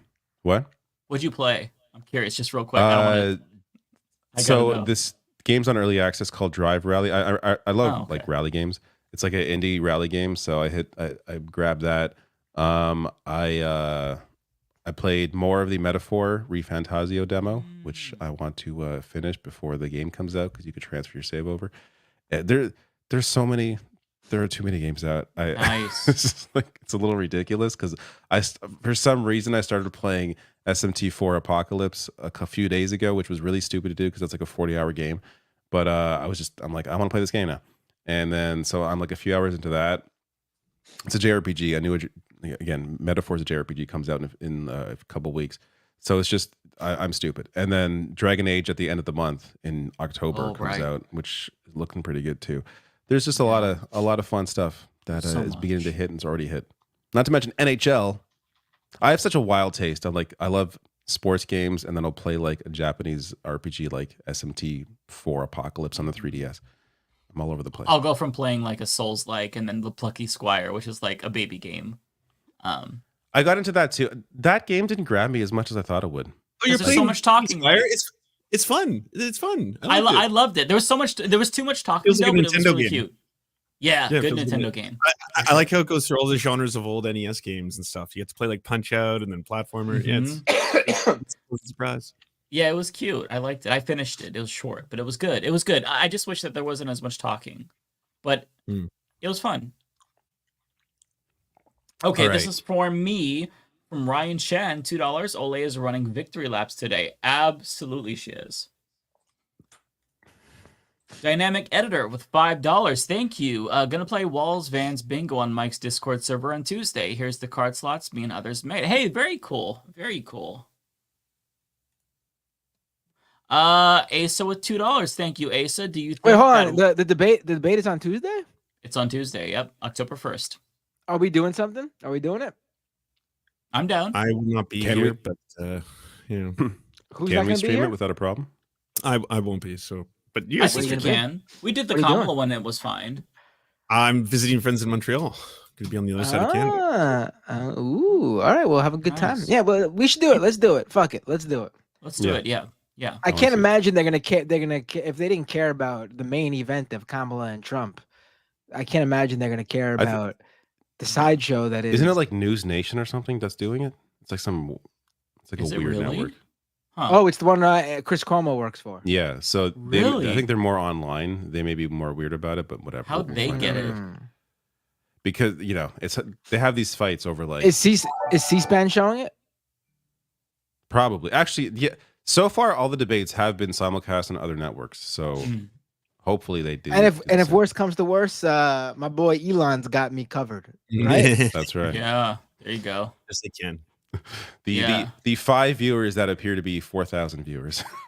Right. Can't wait to Right. broadcast to them. Well, I think that one debate where we only streamed on Twitter, people were watching on there. But that was because it was the only way people could watch. Yeah. Yeah. Yeah. Do you think that Walls will be good on China-U.S. relations? I think he would be much better than other politicians. Definitely. He's much less hawkish. Kuya Demon with $5. Thank you, Kuya Demon. Mark Robinson has the most unhealthy post-nut clarity actions I think we've ever seen in the history of porn comments. Yeah, 1,000%, right? He doesn't feel the shame afterwards. He's fine eating in the booth. It's just there's a lot there. I'd rather not think about it. Yeah, same. Tokyo Hans, did you all see the song that the porn store guys made about Mark Robinson? It is epic. I saw it, yeah. I did not. I have no idea what you're talking Oh about. yeah, I didn't even What? tell you guys about that. So the porn star employee that Let's said play it. Robin bit of would it. come in, Robinson would come in like 5 days a week, and he bought a bootleg from him and never paid him for one of them. He literally he's in a band and he made a song about how the lieutenant governor owes him $25, and it's for that porn shop or porn tape, I should say. Is it a new song or like? He made it a couple of years ago, I think. Oh, so it's been around for a while. What? Yeah, That's yeah. that part's crazy. And they feature Robinson like a guy like in a mask. It seems it feels racist to me, the mask that they use to portray Okay. Robinson.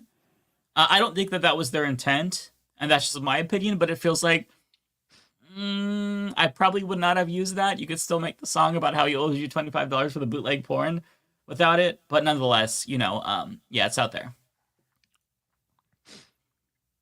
Law Gnomes, $5. Thank you. It says it's absolutely wild that we assign higher standards and ask tougher questions to Miss America contestants and pop icons than we do politicians. Seriously. In some cases, that is true. Kuya Damon, thank you for your $5. Seconding your excitement for Ghost of I want to say it properly. I think it's Yote. Maybe Yotai. Yote. I think it's Yote. Ghost of Yote. I also just downloaded the Metaphor Fantasio demo on PlayStation, like I was just talking about. Looking forward to hearing your thoughts on it. I think it's really good so far. It feels a lot more like Persona and SMT than I was expecting. Not that that's a bad thing, but that they were trying to make it sound like this is more of like a third pillar, like a more of a different thing. It's not really all that different from like Persona or SMT, which is fine. Those games are great, but it definitely feels very much in line with all of that.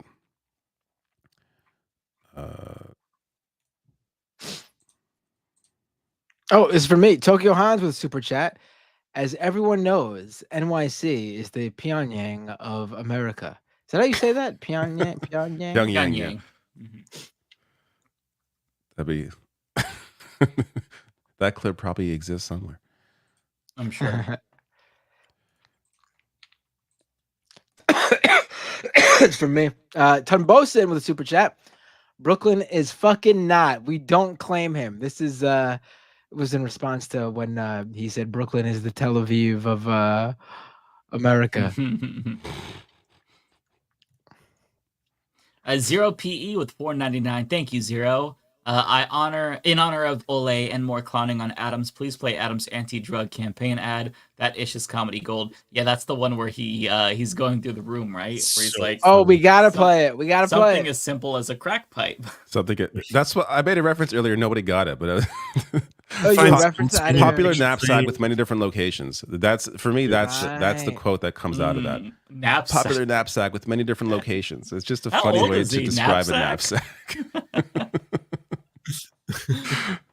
If someone has a link, we could play it. I don't want to have to go search right now, but feel free. As I answer this question, Kumar 01234. I guess the others were taken. Thank you so much for your generous $10 super chat. Says, hey guys, I'm in Georgia going through. Is it Helene? I haven't been following this storm. Helene or Helen?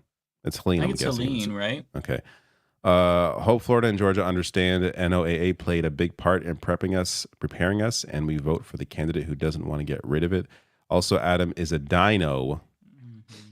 Yeah, that's all super, super correct. By the way, you just reminded me. That's why Rebecca wasn't on tonight. She's in the hurricane situation, so I believe she left. She's safe. She's safe. She's staying with friends. Or sorry, family. I think she's staying with her sister. Yeah, so she's safe. Needs so that's why she couldn't make it on. But yeah, Trump wants to get rid of the NOAA, which is such a stupid thing. But yeah. Check the private chat area.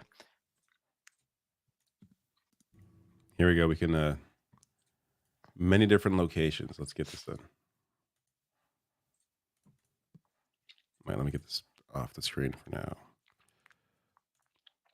Any minute now. Jury box. A jury box of this nature, maybe a simple jury box, but if you look through it closely, you don't know what your child may be hiding. For instance, a gun.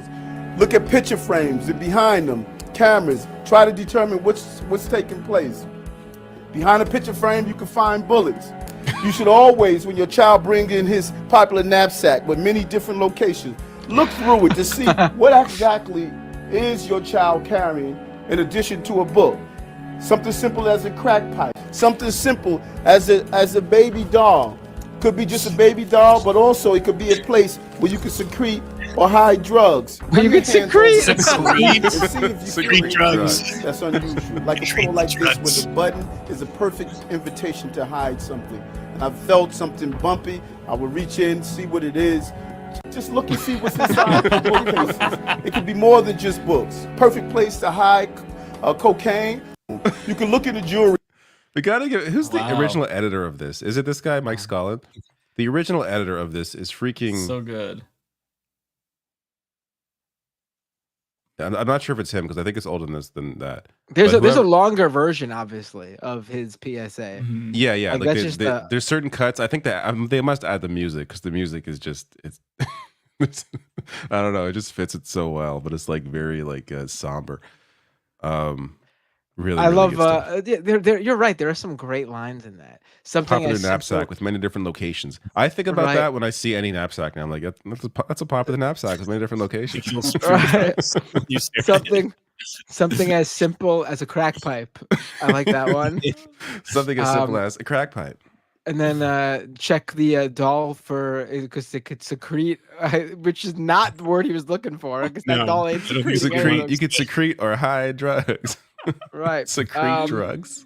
And there is actually, I think a very underrated part is where he's like, you could just feel for it, and you feel something, and he sticks his hand in the pillowcase and pulls out a handgun. It's really excellent. See, if you really want to hide drugs, you get a Bible, you hollow it out, cut a little hole, and then you put the drugs in that. They're never going to check the Bible. Mike knows. Desecrate a book like that. Yeah.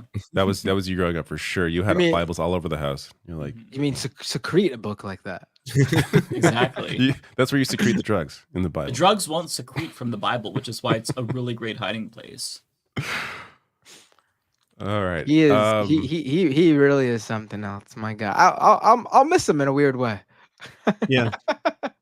I hope he still. I hope he gets some more of him. Just a little bit more. Done. I hope he sticks around, just not in office. He'll get a Fox News show or something. So. We'll still get some fun clips. It's funny you compared him to Rob Ford, because I felt that when Rob Ford died. I was like, he was so terrible, such a bad person, terrible politician. But man, they don't make him like that anymore. They don't make him like that anymore. They don't make actually, anymore, I played, in case anyone, not my favorite Rob Ford clip. Let me play them, because I played it in my video today about Eric Adams, because I thought, I'm like, I haven't seen a mayor this entertaining since Rob Ford. And I played my favorite Rob Ford clip, which today still hits. Let me bring. Is this the one about his wife? Don't say it. No spoilers. Okay. No spoilers. I'm just hoping it's the one, because in America that was slapping for us because it was on Daily Show. Okay. Yeah, correct. Love that clip. Oh, I love this clip. Let me get this thing off the screen, which we keep. I will get to your super chat. You're gonna have to spank the little tiger cats. Oh, and the last thing was Olivia Gondak. It says that I want to eat her pussy. Olivia Gondak. I've never said that in my life to her. I would never do that. I'm happily married. I've got more than enough to eat at home. Thank you very much. What a king! I forgot about that. More than enough to eat at home. More than enough to eat at home. With pussy. Oh my God! Swimming in pussy at home. More than enough to eat at home. Which you can take so many ways. Like that can mean many things. Yeah, I'm sure his wife wasn't too happy about that one. No, I can't imagine. Well, based on what he's saying, she seems very happy. I don't know. Maybe. I don't know if any woman would want their husband going on national TV and tell the world that she's got a big fat pussy. More than enough. Well, I mean, he's dead. Oh my God! I will finally get your super chat, which I've seen your name before. I want to say Table Toast, but I have that probably is not the name, but that's what it looks like to me. $2 super chat. Thank you. Says I accidentally my whole password. That's a throwback reference. Ryan Chan with $2. Thank you. Apparently Andrew Cuomo wants to run for mayor. Yeah, I saw that. Yeah. Come on. People should know Andrew Cuomo endorsed Eric Adams. Why? Okay, you know New York City. Would he win a race? I don't know. I don't know. I really don't know at this point. I mean, it's hard to tell, honestly. That's wild. He would. It's America. We have no standards. Yeah, but it's New York. New York City should know better. Looney Tunes 9000 with a super chat. Matt, you have any thoughts about Rudy Giuliani losing his law license in Washington, D.C.? Good. Yeah. It serves him right. Rudy Giuliani should lose his law license if he's got it anywhere else, too. I mean, would you trust that guy with... I thought you were going to say Rudy Giuliani should lose his life, too. I was like, damn, Matt. Well, I'm not going to go that far. I mean, he's just a bad guy. He's just a bad guy. The idea that he was able to coast on, like, I hate to call it that, but this is exactly what it was. 9/11 clout for as long as he did. Mm-hmm. Even that he was able to at all. Like... is absurd. Absurd. It's gross. It's gross. John. In fact, it's one of the best. I think it was Biden, right? Back in the day. That was one of Biden's best lines, right?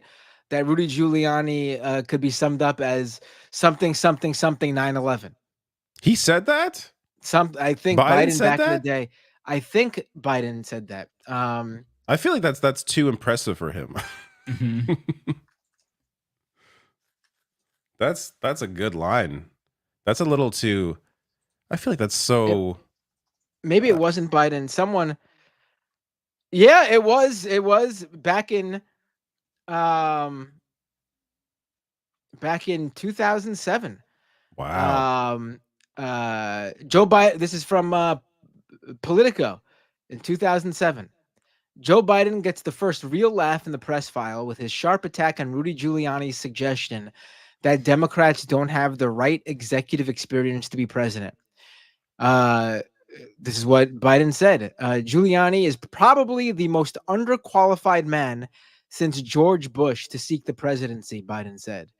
Rudy Giuliani, there's only 3 things he needs to make a sentence: a noun and a verb and 9/11.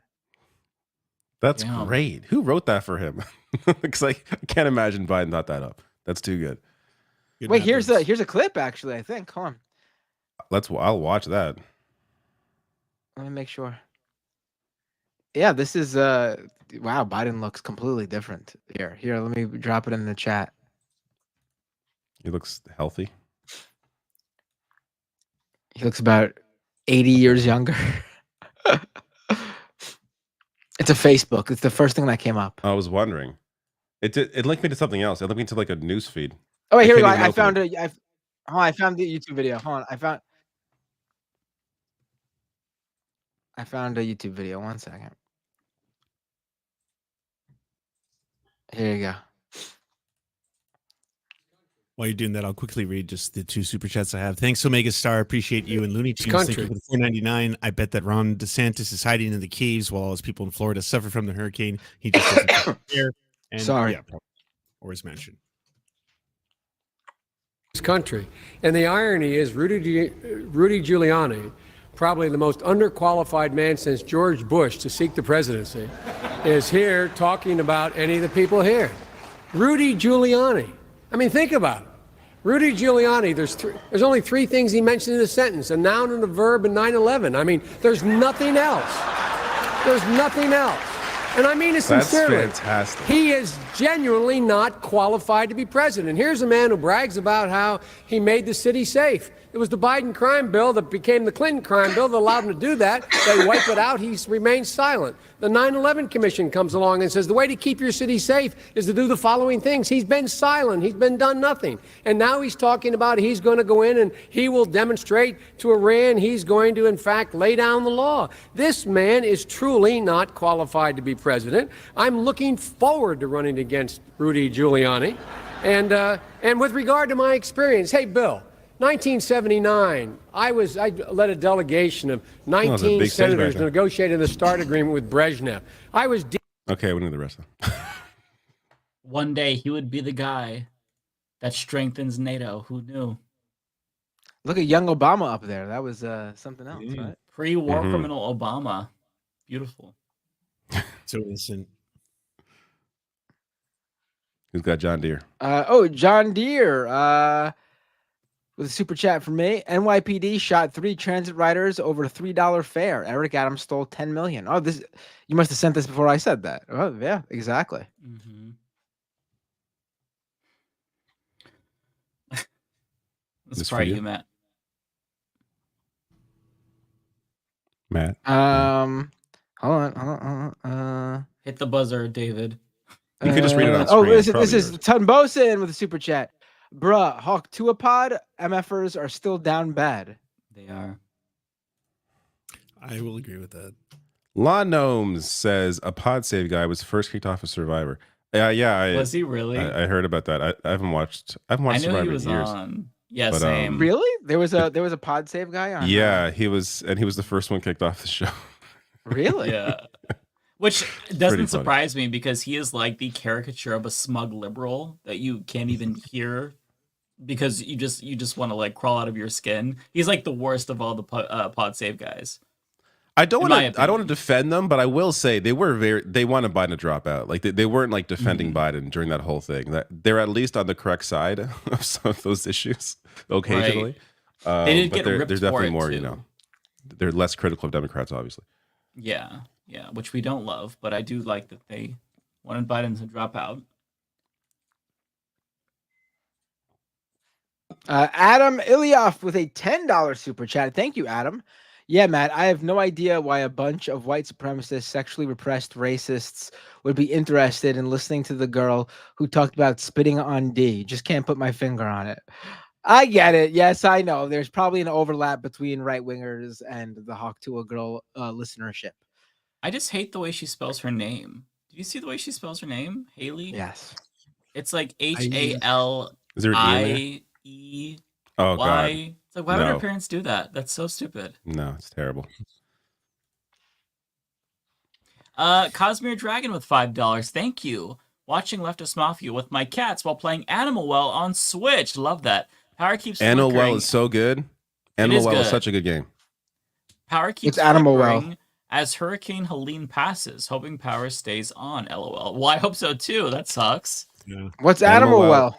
It is a 2D side-scrolling Metroidvania, and it has a lot of secrets. Like it's a game with like it seems very simple at first, and then the more you play, you're like, holy So shit! Like, tricky. There is so much to it. Like it's deceptive in that way.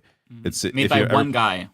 Yeah, if anyone's ever played Fez, it's kind of like there's like elements of like Fez in there, and sort of like the mystery of it. It's a very very good game. It's actually probably so far still my favorite game of the year. Like Really? I have a running list, and that is still currently number one. Wow. I love it. Where was I? I love it too. There. Matt I loves love it too. 3.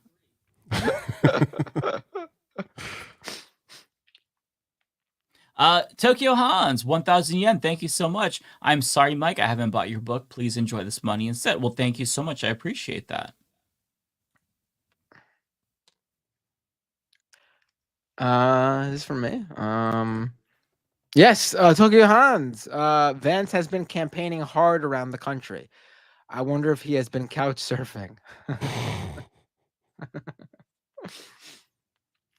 Kowalski with a $10 super chat. Thank you, Kowalski.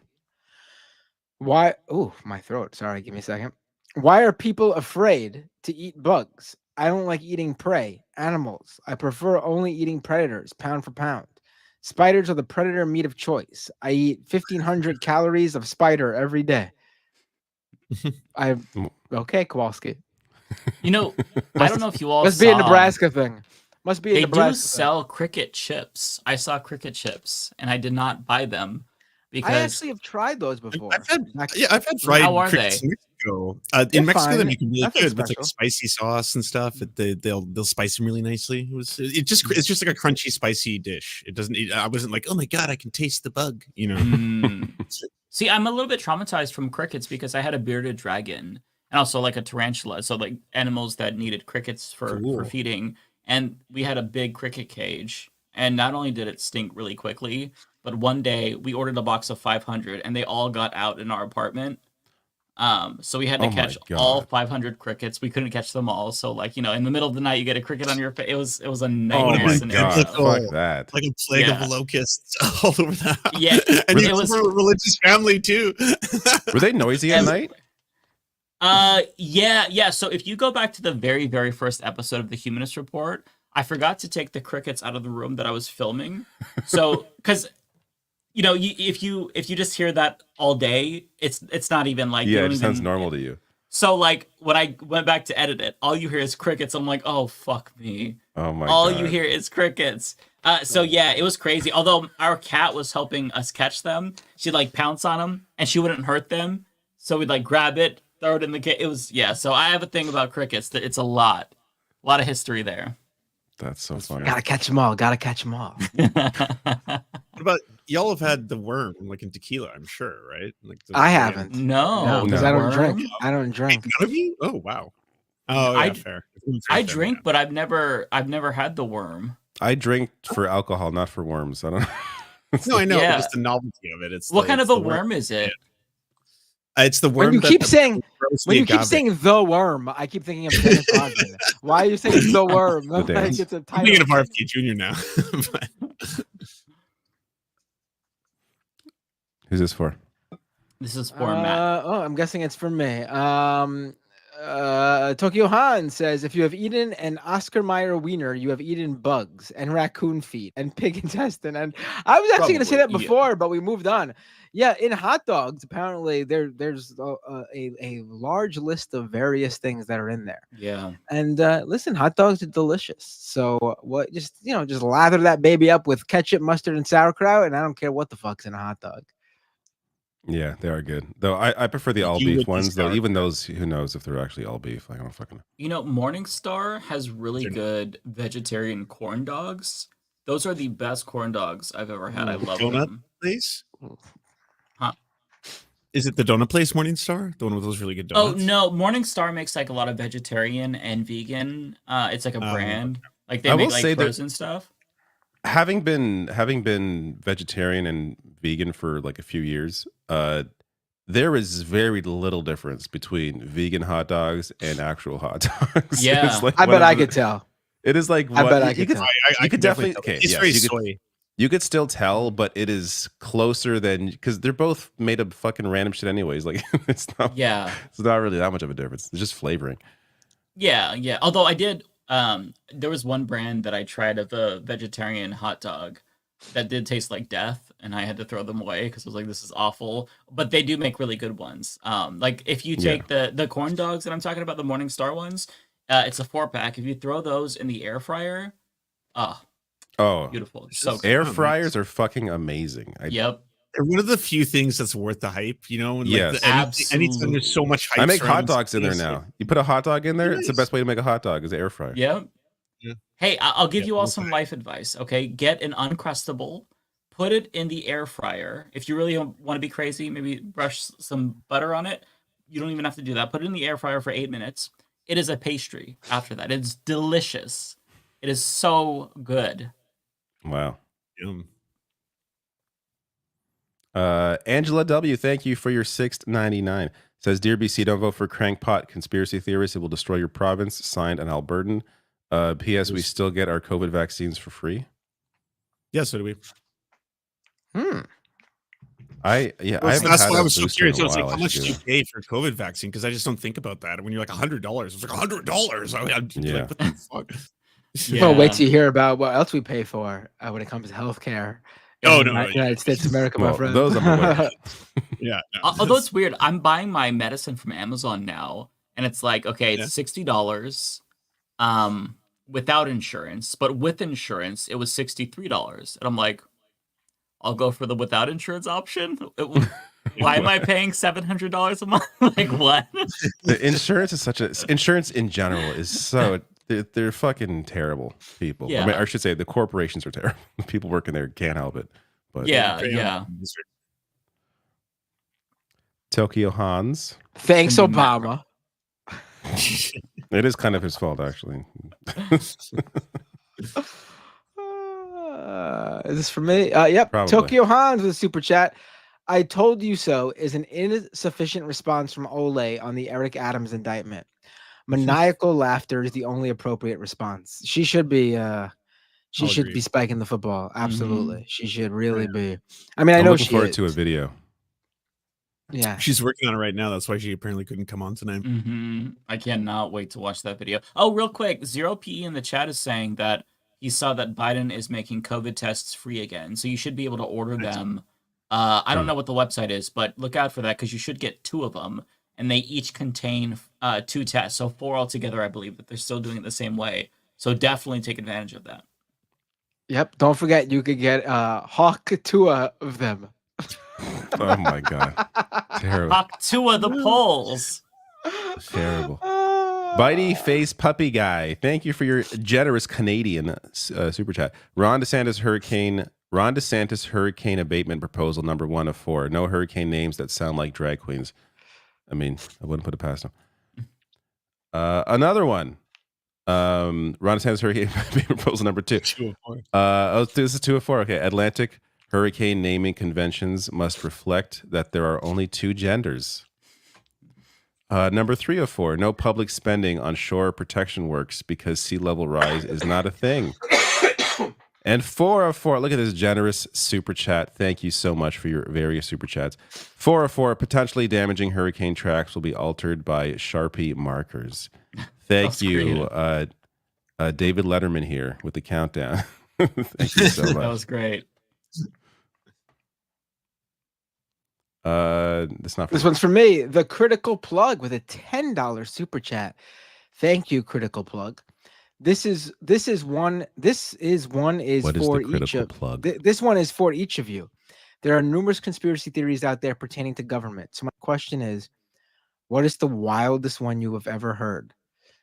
Oh, that boy. like a lot of people believe? Because I could answer that. I mean, pretty quick. QAnon's got to be the craziest one that went. That's what I was going to say. It has to be the craziest one. Post QAnon, a fraction of QAnon broke off and thought that Trump had won the election, but it was Joe Biden. It was Trump in a Joe Biden skin suit. And I think that was one of the craziest things. And they went with that for a while. You were actually witnessing, him just wearing him like a mask. And I was like, all right. That's wow. where y'all are at. Okay. That's the craziest one. I just feel like I'm not creative enough to think about what people will fall for. You know what I mean? Like anything. It's that fucking crazy and people still believe it? Or is it really just people just wanting to have some fun? Like, you know. Well, the last that I saw of QAnon a couple years ago, I kind of stopped following it because I just lost interest, was that a 13-year-old girl had kind of like rose up as a leader of QAnon and one of the like factions or something. Yeah, I don't know if she's still, you know. Is there like is there a splinter between like the two there's factions? There's a lot and of the other side splinters. sees her as a false prophet, and they all despise her and want to kill her and stuff like that. I actually have not heard of the 13-year-old girl. I don't know what you're talking about. Yeah, I did a video on it. It's it was based off of an article from somewhere. It's a couple of years ago though. It's like 2022, I want to say. If you look on my channel, 13-year-old girl QAnon, you'll find it. But yeah, I don't remember the details. But yeah, she kind of rose up as like a leader, not like the leader, but a leader in like whatever little insular sect of QAnon that they were in. Her mom got her into it, sadly, and she was trying to get other kids into it after she got involved. Chris Thibodeau, thank you for your super chat or member super chat. David, did you hear anything about this new Canadian party, Canada Futures? Claim to be evidence-based for policy decisions. Wouldn't that be nice in politics? Are you talking about the centrist, what the self-proclaimed like centrist party, which already exists, which is the Liberal Party, but this is like a new party that claims they're the center party? Yeah, there was. I think it was a guy who broke off from the Conservative Party to form an Andrew Yang like centrist party, which is going to be very Andrew Yang-y. Yeah, that's what you're talking about. No, they're not right. I don't think they'll get any seats, and I also think it'll drain seats from the Conservatives. So it's net good, in my opinion. Yeah. Ryan Lennon fan is not for me. It's for someone else. Oh, this was for me. Ryan Lennon fan with a membership super chat. Member for 14 months. Thank you, Ryan Lennon fan. New York City would be nothing without pizza. Is this a Eric Adamsism? That's what it sounds like. It does sound like. Oh no, there's a R.M. Brown sound drop, and it's from it's some other New Yorker that I forget what the genesis of it is, but it does sound like an Eric Adams thing. New York would be nothing without pizza. That's what. That's what. Yeah, I can hear him saying that. I lost my place. Here we go. Dragon in the West with $5. Thank you. Ah, yes, people secreting substances. That's why I tell my girlfriend every time I kiss her. Gross. Justin Fan with a super chat. Ah, Wait, yes, happened? people secreting substances. Yeah, that's what I was also thinking. I missed the last one. I looked away for a second. It was. Yes, people yes. secreting substances. Very hot. Justin Fan with a super chat. Matt, you made me laugh while I was drinking watermelon juice when you said big fat pussy. And I almost got it up my nose. Ambiguity. Wow. That's good. We might get Dragon in demonetized the on that. West. We're gonna get $5. Glory demonetized to the over that. absolute RFK Jr. Did he actually say that? That's weird. Why Glory there's so to many the weirdos in absolute. politics? I'm so sick of politics. Did Ben know, I Shapiro hear you. get demonetized when he sang wet ass pussy? Is he no? No, because he said P word. Okay, it's Ben Shapiro. Do you know, you guys should know this story. I got demonetized. This is like 4 years ago. I got a video demonetized that hit like 300,000 views criticizing Ben Shapiro. And I know, I can't prove it, but I fucking know he saw the video and had connections at the time with YouTube. And that's what got the video. Because I was like back and forth with them and they would not, it was simply a criticism. It's when he appeared in that British show and he got like fucking owned. And I made fun of him. Like I did it was like a whole fucking thing. And this video blew the fuck up. And he definitely saw it and got that fucking video demonetized, even though there was no reason at all to demonetize. People like that don't get demonetized for anything they do. So like, no, he's unless it's like, you know, He also did a say Nazi. P word. He said P word, not pussy. But there's nothing wrong. He did with it though, saying- David. He That's did right. it. He has a YouTube That's Connect. He's big enough. That's right. It's not like we're saying some like pussy is completely fine. I'm talking about my pussycat. I love my Oh my pussycat. god. I love pussycat. For a second, you're like, I'm talking about my pussy cat. Yeah, my big fat my pussycat. pussycat. Yes, I love my pussycat. Oh well, when I said pussy, I meant vagina. That works on TV. I love going down to kiss my big fat pussycat.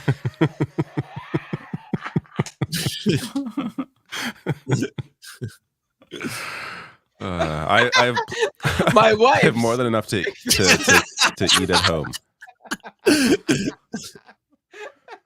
Oh my god! Oh my god! Did we do this one? I don't think we did, right? No, we Oh, did I skipped not. by. Tun Bosin with a super chat. As a freshman state senator on the House floor, Adams complained about how low his salary was. It kind of shows you where his head is at. Show me the money. How is he supposed to afford Turkish Airline $15,000 flights with a state senator's salary, folks? Come on. Fred J. Walsh with an $8 super chat. I think it's the first time I've ever seen anyone give an $8 super chat. I was going to say that's very specific. Yeah, I appreciate it. It's better than $5, so I'm not complaining. I'm just saying it's a number you don't usually see. Whenever indictments get handed down, I instantly hear the Trump clip from the show opening. I did nothing wrong and they indicted me. Thanks for streaming. I will say I don't think enough focus is being put on Adams's defense, which is that the Biden administration They indicted me. right. The Biden administration is out to get him. Like, this is a Democrat, an establishment style Democrat. Is that his defense or other people defending him? No, he is saying that they've been out to get him because he fights for New Yorkers. He's alluding to the fact, the migrant thing, and he had New Yorkers, New Yorkers' interest at heart, and the Biden administration's out to get him for it. What an idiot. Well, that's why there's people. Also, it should be noted that he is one of the electors in New York. So I saw someone, I forget who, I saw someone point out online, how funny would it be if it came down to one of the electors' votes between Kamala and Trump and and fucking Eric Adams did the stolen he changed his electoral vote for Trump to stick it to the Biden administration. If he had the opportunity. Yep. Kowalski says, before becoming the Cornhuskers, the University of Nebraska were the bug eaters. During a locust plague in the late 1800s, Nebraskans had to eat locust-based broth to survive the winter. It's okay. Is any of this true? You know a lot of history about your home state there. The critical plug with $5. Thank you. Given how we are all agnostic atheists here, have any of you ever broke down a logical explanation to a paranormal experience? And if so, what was it? No, that doesn't exist. I don't believe in paranormal activity or anything like that or ghosts. I think it's all bullshit. Yeah.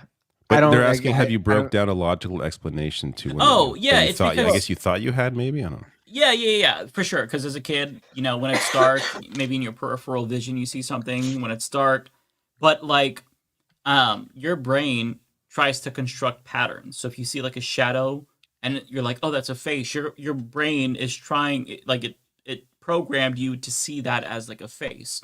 So it's just kind of what we do. And also, this isn't necessarily paranormal, but when you hear about like these near-death experiences where people start seeing their loved ones and they see the light, that's DMT. They're tripping. Before death, your body releases that. It's something that you can actually smoke. It's in nature, but it's also in your body naturally. So yeah. It's all fake. One year when I was a child, I swore up and down. It was the night before Easter. I was in bed sleeping. I woke up in the middle of the night, and I swore up and down that I saw the Easter bunny, like a full-sized giant bunny holding a basket in my room, and I swore that it was the Easter bunny. And the logical explanation isn't that there was some, religious thing. The logical explanation is that a gigantic bunny broke into my house. and I saw it. I mean, obviously I was a fucking kid and I was thinking of the Easter bunny, and in my half asleep, I imagined seeing a fucking bunny because it was the night before Easter. I mean, you know, people. There's logical explanations. People imagine things. People see things. Sometimes lights and whatever play tricks on people's Airplanes might be eyes. Santa Claus, according to me and my friend when we were 8. Right. Yeah. I thought I saw a ghost when I was a kid. Like I was convinced. For years I was convinced I saw it because it was at my my uncle's cottage. So this is like in in the forest somewhere, and so I thought I saw this figure when I woke up in the middle of the night, but I was like it was a weird experience. Like my stomach was hurting. I went to the bathroom, so I couldn't be bothered by it. But I'm like I thought I saw this thing, but I wasn't scared enough to stay in my bed. Like I got up to go to the washroom still, but I described it like the next day, and this is what helped convince me I definitely saw this. He was wearing like one of those hats. I don't know what they're called. But like a lot of grandpas wear these hats, but like it was like it looked like that. Like he was wearing this hat, and so I described this figure to like my aunt, and like her and my grandma are like looking at each other like confused. My cousin's grandfather had died at that cottage like the year before, and he always wore those hats. so I was convinced I saw him, and I must have just seen like a shadow. Like I still remember the figure. It was like a few, I don't know, it was like 20 feet away in like the kitchen somewhere. And I swear I still saw that figure there, but it was probably just some shadow, whatever. And just, whatever, looked like he was wearing that hat. But it's just, I was convinced I saw that fucking ghost. You could have saw like a picture also of him, and then like no, it wasn't he wasn't. It wasn't. I mean like before that, like a picture in the house, and then maybe that's possible. Yeah, to that. Yeah, because I thought that I saw a UFO when I was in 3rd grade when we were driving back home. But like a couple years later, I realized it wasn't a UFO. Because like what happened was there was like these lights that like swooped down, and I saw it when we were driving by. So it was really quick, and I like ducked because I'm like, oh my god. But then it happened again a couple years later, and it was just like a reflection of some like sign on the car window. But when you're little, you don't really think about it. But later, you're like, oh, okay, I didn't see a UFO. Okay, fuck. I will say though that I 100% believe in Santa Claus. Well, yeah, obviously, and he is definitely white. Like Megyn Kelly told us that. So just like Jesus. Yes, just like Jesus. Celeste with $4.99. Matt needs to try the Impossible brand for veggie meat. Yeah, you do. You can't tell, especially in the taste. There's no need to dead things anymore. Yeah, honestly, I guarantee you, even with if you take a chicken sandwich, like the chicken patty from Impossible, and compare that to a McChicken, you literally cannot tell the difference. I promise you. I can tell. I don't know. If we did a blind taste test, I think that you might be tricked. It's definitely the closest to meat for sure. Yeah. We should do a blind taste test. I should do that. I would love to do that. You should. But I'm like 99% sure that I could tell. You can probably tell because one tastes healthier than the other one. It's just like just in terms of like grease. Like I will say that the veggie stuff is definitely like it's very close. But if anything, you could argue in some ways tastes better because it doesn't feel as like gross. Like it isn't as heavy. It doesn't sit in your stomach like a brick. Yeah. Yeah. Like that. Whenever I eat a regular hamburger, like when I would eat at Burger King, I would always feel sick. But if I go there and I get the Impossible Whopper, I feel fine. Like it's still bad because it's grease, right? And the greasy French fries and stuff like that. But it's not like you don't feel like there's a brick that like you feel it moving through your system and you're like for like a day and a half and you're like, why did I eat that?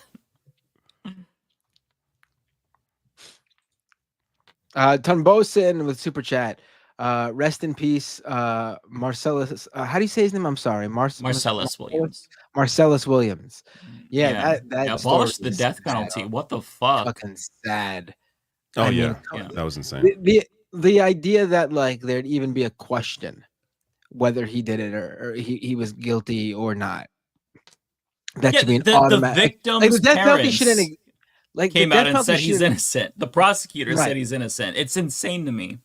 Like the death penalty should not exist. Evidence tampering. But even living in the world where it does, there should be 100% no death penalty if there's even a question someone didn't do anything.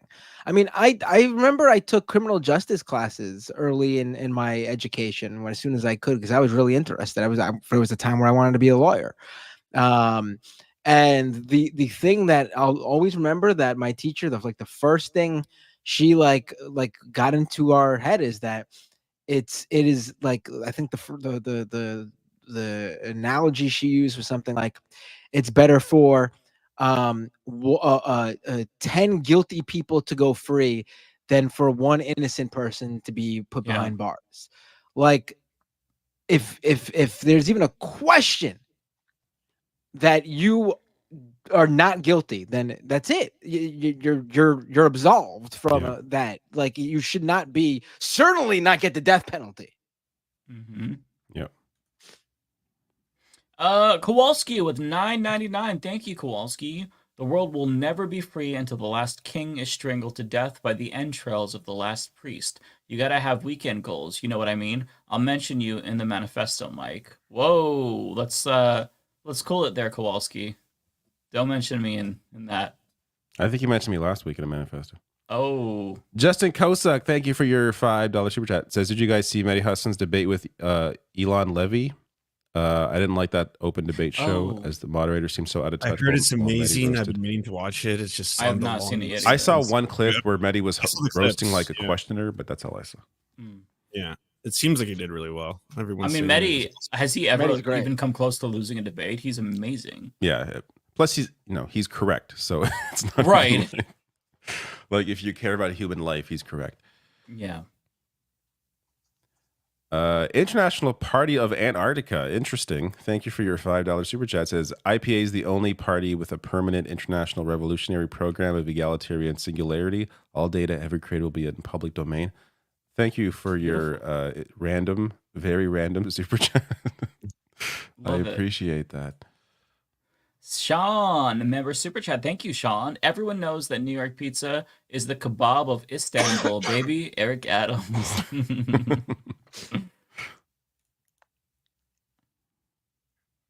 Seth Way, thank you for your $12 super chat. I've never seen a $12 super chat.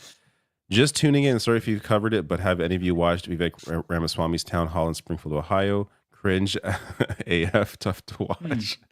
I have not. It's him speaking is cringeworthy. I can't imagine a whole town hall. Why would anybody tune into that like willingly, unless it's for comedy purposes? Just wild. Law Gnomes, random thought, get Tim Walz doing a bunch of recovery work through Georgia from his storm. Prime time for some Mr. Fix-It energy. Dragon in the West with $5. Thank you, Dragon. That's like the third super chat you sent. I really appreciate you. This is for everyone. What's your favorite Trump gaffe? Mine is Russia and Saudi Arabia will reap the wall.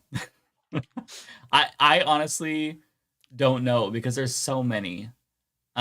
I don't know if it's necessarily a gaffe, but maybe the they did everything right, or I did everything right, but they indicted me, or maybe 2, where he's like 1, 2, 1, 0, 2. Yeah, it's not a gaffe necessarily, but I really like it. I have that here. 1 and 0 and 2. There we go. Like, how can you not love that? International Party of Antarctica again. Hi, DMT, or sorry, DMT is a gateway to other dimensions. You think it is, for sure. Not that I'm speaking from experience. I've never taken DMT. That would scare me. One day we all will, though. But anyways, Ton Bosun. I wasn't thinking about sex at all. What's that? What was that?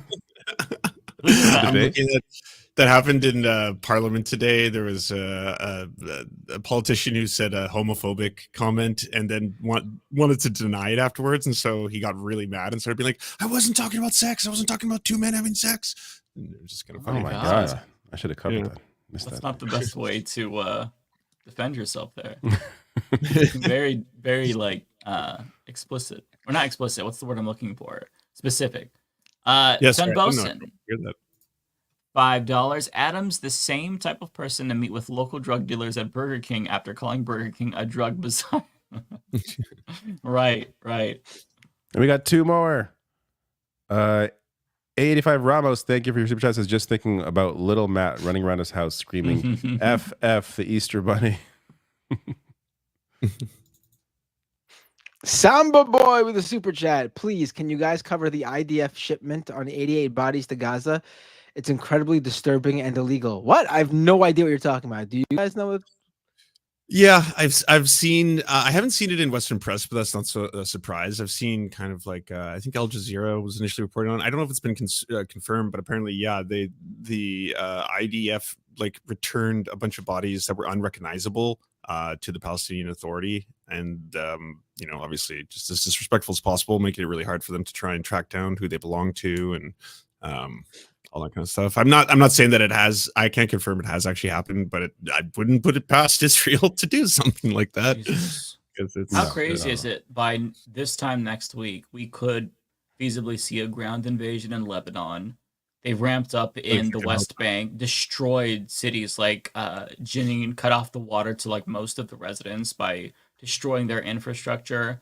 They are getting buck wild, and the U.S. is like, "Hey, here's some more money for you today." Actually, I think it was like $8 billion more they approved for Israel. Sick shit. It's terrifying, and yeah. Anyways, that's the last one. I do have just a handful over at Twitch, if you don't mind. I'm gonna butt in. Says this International Party of Antarctica. Thank you for the $2. Angela W. Thank you for the $6.99. Show Smith clips during the election. Neither is a warning or to prepare. You might end up with a copy and paste provincial bill of rights. Thank you, and go nuts. Twitch. I got a gifted sub from Twitch, the corporation. Twitch loves me. I didn't even know you watch me. Hell yeah! Thank you, Twitch. Never received a community sub from Twitch. Yeah, it's the official Twitch account. Wow. What? Why? How did that happen? I don't know. I really wish I wasn't talking about penises so much, but I have 4 Twitch viewers, so hello, 4 Twitch viewers. Hello. There's another. You, but when I do, my there's numbers another grow. There's another super chat that just came in. I don't know who that's for. Yeah, this one is for me, Angela with 279. Thank you. Waldorf salad is the poutine of New York. There's one more from Creflo, $50. Let me pull it up here for me. Look at that. I say Twitch and I get 2 more viewers there. Weird. Appreciate you, Creflo. What up, fam? I got my NJ mail-in ballot, and we have 3 socialist candidates from 3 different parties on the ballot for president. Rob Ford is the Eric Adams of mayors. That's a very, that's a very true statement. I love that. Thank you, Creflo. Over on Twitch, Chadwick Von Mack, resubscriber Prime, subscriber for 6 months. Thank you, Chadwick. Mumbles459, resubscribed for 1 month at tier 1, subscriber for 2 months. Thank you, Mumbles. And then Valinova cheered 500 bits. Did you see My Pillow were on sale for $14.88? I did see that. My Pillow has been having a sale on their pillows for $14.88. How much are they normally? Wait, no. Do you not know the? That's not about the price, David. $14.88. The Nazi number. White supremacy of white supremacists, like, you know, not even a dog whistle at that point. You're pretty much Christ, I'm a Nazi. The 14. It refers to the 14 words, and then 88 is double H. And I'm not talking about Hunter Hearst Helmsley. I'm talking about hailing a guy whose name also begins with an H. Jesus. Harry. Yeah, Can't say Harry. it's surprising. There's one more super chat for somebody. Not me. Not me. David. What? Oh. Thank you. Tim Wilson, thank you. Says Adams flooded the police budget so much they had a toy from Boston Dynamics robot. I forgot about that stuff. Yeah, they had like the dogs. Robot greeter at Port Authority, and they want to increase the police budget. Yeah, that's insane. Same. Bye, y'all. I'm gonna raid into Pleasantly Twisted because Pleasantly Twisted is apparently doing a charity stream. So wait, let's all do that Let's together. all do Hold it, on, yeah. hold on. Don't jump ahead. What are you doing? All right. What are they called? Is it spelled Pleasantly? exactly as it sounds? Pleasantly spelled like it sounds, and then TWSTD or Twisted. Okay. Hold on.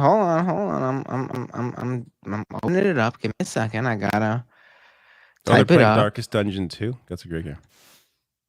And do it all at once. So they go, "Oh my god!" I love the reactions when people get like a bunch of raids at the same time.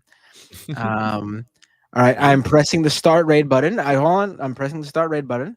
Let's wait for. I did as well. All right, hold on. We'll press the raid now button all at the same time. All right, right now. Everybody, great show. Thank you so much for tuning in. We will be see you next week, obviously. And let's. You guys ready to press it? Let's do Here it. we go. Let's do it. Peace, everybody. Goodbye.